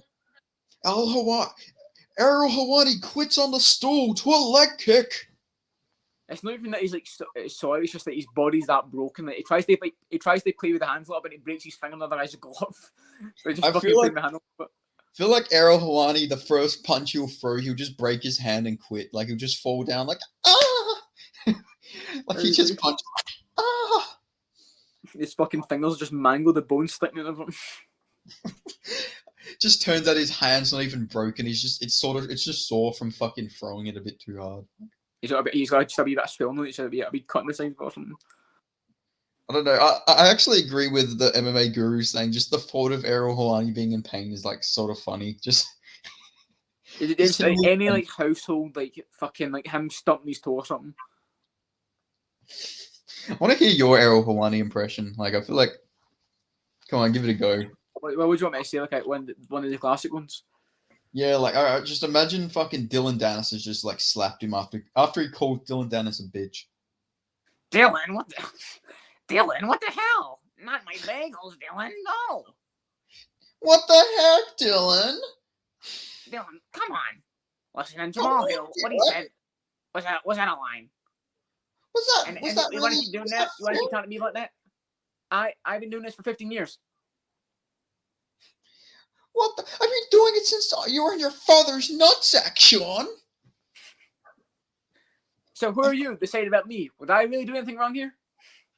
Oh, fucking hell, man. He cannot take accountability. Did you see that he fucking bookmarked Artem MMA's tweet? No. About what? About him saying that Ngannou fumbled the bag. Fucking Errol Hawani fucking bookmarked him and fucking quote tweeted him. Like Artem MMA tweeted this like 3 months ago. So Hawani literally bookmarked his fucking tweet. Big up fucking Artem MMA, man. You just getting the mainstream attention. Yeah, I know, but the thing is, everyone was just shitting on him in fucking all of his replies afterwards. He had all the fucking Hawani fanboys, which is such a sad thing. If you're an Errol Hawani fucking fanboy, you should probably delete yourself from existence. Well, I don't know if we don't condone that here on the podcast. Just kind of keep us into a walk quickly and see what happens. Well, when I say delete yourself from existence, I mean social media existence. As in deleting yourself. Game end yourself, game over yourself, yeah. Yeah, game over yourself, and then maybe find yourself in a sword trap. Where is? I'm trying to find where he fucking maybe he deleted it. Where is it? Where is Artem MMA? Maybe he fucking tagged Luke Thomas in the. Oh, here it is. Hey, I Thomas News. Can you believe how badly we ruined Francis's career? Laughing face, laughing face, laughing face. Morons, man, tomorrow is going to be so much fun. And then it's a fucking gif. Then Luke Thomas replies with like them two muscular guys like handshaking sort of thing, like bro, fucking from Predator. Yeah, me and you after ruining Francis. And then fucking Errol Hawani replies back with a fucking Randy Macho Man Savage and fucking Hulk Hogan like shaking hands. I thought it'd be if Ariel's at one of these misses press conferences and someone just hit me a fucking can of beans off his head or something. It's the fucking tin can off his dome to the crowd violently. Doing. Yeah, fucking hell, man. Like, and wait, actually, fucking Artem MMA's post was from May. And he had a bookmark from May. It's been 5 months. Right, free. What for the Artem MMA's been living rent from Errol Hawani said for 5 months. Yeah, literally, Errol Hawani waking up every morning, looking in the mirror. I'm gonna show that fucking bitch Artem MMA. I'm gonna show him. I'm gonna fucking show him who the boss is. I'm gonna fucking go get some bagels and I'm gonna fuck this fucker up. Like that's just probably what's been in his fucking thoughts the whole time. Like he's every day he wakes up with Artem MMA's fucking profile picture in his mind. Like I'm gonna show that motherfucker. Like yeah. Motivates me to go out training. He's like, I'm going to fucking go out a run today, and he ends up running past Ross Houston on his road to recovery. If I ever get into a fucking like argument with Errol Hawani, I'm definitely replying back with a Palestine gif. I feel like they respect him so fucking much. Like, there's like a GIF where it's like the Giga Chad meme. It's just a Giga Chad meme with the fucking Palestine fucking flag on him. I'm gonna reply back to that. Fucking if I ever get into an argument with Errol Hawani. Just post a fucking video of Mike Beaton fucking beating up Natan Leffy or something. I'll put. So it's a fucking good thing. Actually, I might do that. Or fucking. Oh no! Fucking who's the guy fighting? Fucking Cody Brundage, Zachary Reese. I just posted a photo of Zachary Reese subbing fucking the Israeli tank. Aronov. Fucking hell, man. But yeah, Ariel Hawani is a fucking loser. I'm just gonna say it right now. Ariel Hawani. I've never liked him. Yeah, he's a fucking man. You're literally like after MMA is living rent free in your head for 5 months, man. Like, how fucking sad is that? I don't know. Well, we're getting this that area of us, our community, we're getting the scene a little bit more and more, burying our way in. Yeah, fucking. Eventually, me and Ariel Hawani will do battle. Fucking. In the ring or on the mic. We've had a few interactions where I've like ratioed him because he got shit wrong. So fucking, I'm already ahead of Ariel Hawani. But that was before his whole like cancerous fucking 10-8 Hawani fucking thing came out. I hate it so much. Oh, like I had someone comment on one of my videos. Like it was cool that he was on my side, but he's like, Jamal Hill hasn't been the same since he got that 10-7 from Hawani. I was like, yeah, you're agreeing with me, so I'm not going to reply back. But please do not ever say that ever again. I know. You said a bit upsetting to know someone has been a fucking argument with his fucking granddad at fucking Christmas about to cook and he hit me a 10-7. Like, calm down, man. Yeah. Like, I can just... One day, Ariel Hawani is going to get smacked up. I just know it's going to fucking happen. I don't know who it's going to be. I don't know if it's even going to be like a professional fighter, but somebody's just going to fucking smack Hawani up. Well, with that being said, Hawani gets smacked up. And it's time to wrap up because we're hitting the 2.5 hours mark now. Yeah, fucking... I don't know how much more space I have on this either, so yeah. Just... Anything you wanted to shout out? Any fights you're looking forward to this weekend? Any promotions? Anything like that? Well, I would have been looking forward to Brennan vs. Ribovich, but got cancelled. Other than that, I honestly would go out of your way to specifically just watch George Staines versus Dennis Frimpong because I think it will be a fucking good fight and I think it's worth it. And other than that, anything that's non-UFC, I'm probably going to try to watch Mike Jackson or Pat Miltich and it's uploading film now. So yeah. Oh yeah, I did send you the full fight, so you can go check that. You know your thoughts after you watch it. Also, it's not the greatest card. Like last week's card was better, but Eternal 81's this weekend, so it's a decent card. Jack Becker's on there, coming off his loss to David Martinez, but he's back. He's finally, that was just short notice. He was getting the ring rust off after breaking his leg. He's coming for revenge now. Well, there's an LFA Brazil card. There is a one card, so there's a lot to tune in. And also the Street Buddha is fighting this weekend. Don Marfan. He made his name the Street Buddha. He's literally just a Vietnamese guy, and he shaved his head. Now he's the Street Buddha. So nice. Yeah, fucking. I respect it though. If I can respect the grind, he actually is a decent fighter. Only loss was to Quillen Salkield, so. Solid. Plenty of combat sports shites on the weekend to catch up on, and yeah, plenty coming up. Yeah, and fucking. Oh, actually, just before we end, there is also. Did we speak about? I don't think we've spoken about this. Misfits MMA coming up. They're branding off into MMA now. Yeah, I think they've got a card in like the York Hall thing that Emmy Goes might be fighting on, but yeah. Yeah, that he apparently signed the contract for, which he didn't. Yeah. I don't know what's going on there, but yeah. The main event is fucking B Dave versus FaZe Jarvis. So yeah. B Dave, I'm not even kidding, had less followers than me before he got into like the whole Misfit scene. Like, I don't know who the fuck he is. I don't know who I have no idea outside of Misfits boxing. I don't know who Dean the Great or Wally Sharks are. I don't know how they got famous.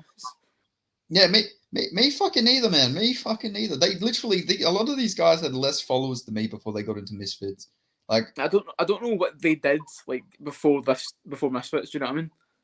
Yeah, fucking. Yeah, like generally, who the fuck was B Dave beforehand? Like, I've never seen a fucking B Dave YouTube video before, man. Yeah. But I know hey, shout out to him, man. I don't mind B Dave. Fucking he's a he's fucking making Chad, man. Fucking storms in there, just fucking kill or be killed. almost fucking knocked out Alex Wasabi as well. So Yeah. that was fucking interesting. Fucking, I'm sure I want to fight. I generally, I just want to get this out there. I will fight the fan in a fucking open weight MMA fight. If Misfits ever come to Australia, I don't know if I really want to fucking travel all the way to fight a fucking Downey. But if they ever come to fucking Australia, I will actually fight. Also, I didn't realize he might actually have Down syndrome. I thought that was just a joke, but I actually looked at him and I was like, fuck, maybe I shouldn't fight this guy, but And I don't know. he literally did admit it as well. So Yeah, I thought that was like a joke though. I thought he's I just like know. messing around, but no, I think he actually might be. But I would actually fight him in an open weight MMA fight, like I generally Yeah. would. Might be illegal, but yeah, still. Yeah, I'm not kidding. He probably has about 50 kilos on me, but I'll get him on his back, man. I'll get him on his back, fucking I'll be in your somehow. corner. I'll be in your corner for that one, man. Yeah, if not, we can always do a handicap match, me and you versus the fan. I Jesus don't know. Christ. I don't know how to be fair. That just seems a bit. I'd run out after you. We'd fucking, we'd go tag in, tag out. After he's a bit gassed out. You tag me, and I'll fucking run in and just fucking run in and boot him in the fucking stomach. I don't get the fucking. I don't the tag team on be even fair to be honest, but yeah. Fuck. We will get on Misfits eventually. If they ever come to fucking Australia, I will get on one of them Misfits. I'll fight whoever the fuck they want me to fight. If they want to Yeah. do Misfits MMA, I will fight anyone in Misfits MMA. I'm a bit. I had I went 88 days trying to fight Swarms. I called out the fan. MMA Guru to call them out on stream on my behalf. I heard nothing, so I don't know, man. I'm ready to go into my actual MMA career, so we'll see.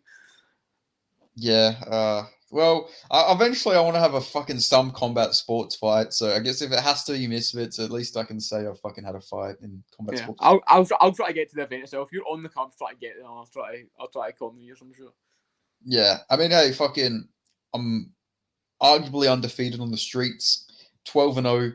Fucking, I'll come for the Misfits MMA too. Actually, I probably did lose one fight though, but the guy broke his thumb, so I won on damage. So. Exactly the street logic, yeah. Well, I mean, I wanted to keep going, but he broke his thumb. But to be honest, Doctor stoppage. yeah. To be fair, I got a lot of control. I just kept slamming him, but he did land a lot of significant strikes on the back of my head. So I'd say he probably won that on a significant strikes advantage. But he also broke his thumb, and I wanted to keep going. So morally, I should win that on a doctor stoppage. Yeah. In the streets, but outside of that, I fucked everybody else up. So this guy was also a boxer. I don't know why he was trying to fight me. This was before I trained any martial arts or anything as well. And I still slammed it on his head. So Fucking D-Road street records, yeah. yeah, but you had many street fights. No, not really. No, like street fight. Our fights in the school. Whenever I fight, I've never had. Yeah, no, I can't. I can't say I've had an actual. No, that I call a fight. No, like punches thrown. I've been a part of them, and I've had to break them up, but never myself. I kind of stay out of the conflicts like that. I feel I've done quite a good job with that in my life. Yeah, I only stayed out of conflicts after I started training. When anyone wanted to fight me after I started training, I just didn't want to fucking get into a street fight. I don't know. I feel like it fucking really humbles you to get fucked up in the gym. You're like, yeah, you know what? I could probably fuck this guy up, but I'm better than that. You get You that don't want to after. fuck. You don't train and then get. You want to fight people who aren't trained. It just does. Yeah, it's just I don't know. It'd be weird to go around fucking up random people on the street just because they want to fight you. It's like you literally learn control in martial arts. Yeah, you don't Unless go in there like training like guys to become better and then going, "What you use this from the general public?" Like it's not how what you use yeah, it other people can fight you. yeah, exactly. But anyway, on that positive note, we're a positive influence. If you made it this far, we're talking you out of street fighting. Everyone should have a fight once in their life. Maybe it should be in a fucking professional setting or an amateur setting. Get involved in combat sports. It's a lot safer than fucking getting your head smashed on concrete or something like that. Yeah. But on that note, if you made it this far into the video, make sure you give it a like. Let us know your thoughts on this podcast, which I doubt anyone's going to make it this far. But if you do, fucking shout out to you. More power to you. And if you ain't already subscribed, make sure you subscribe. And yeah, we'll see you guys in the next video. Thanks for watching. Thanks for watching, mate. Catch up.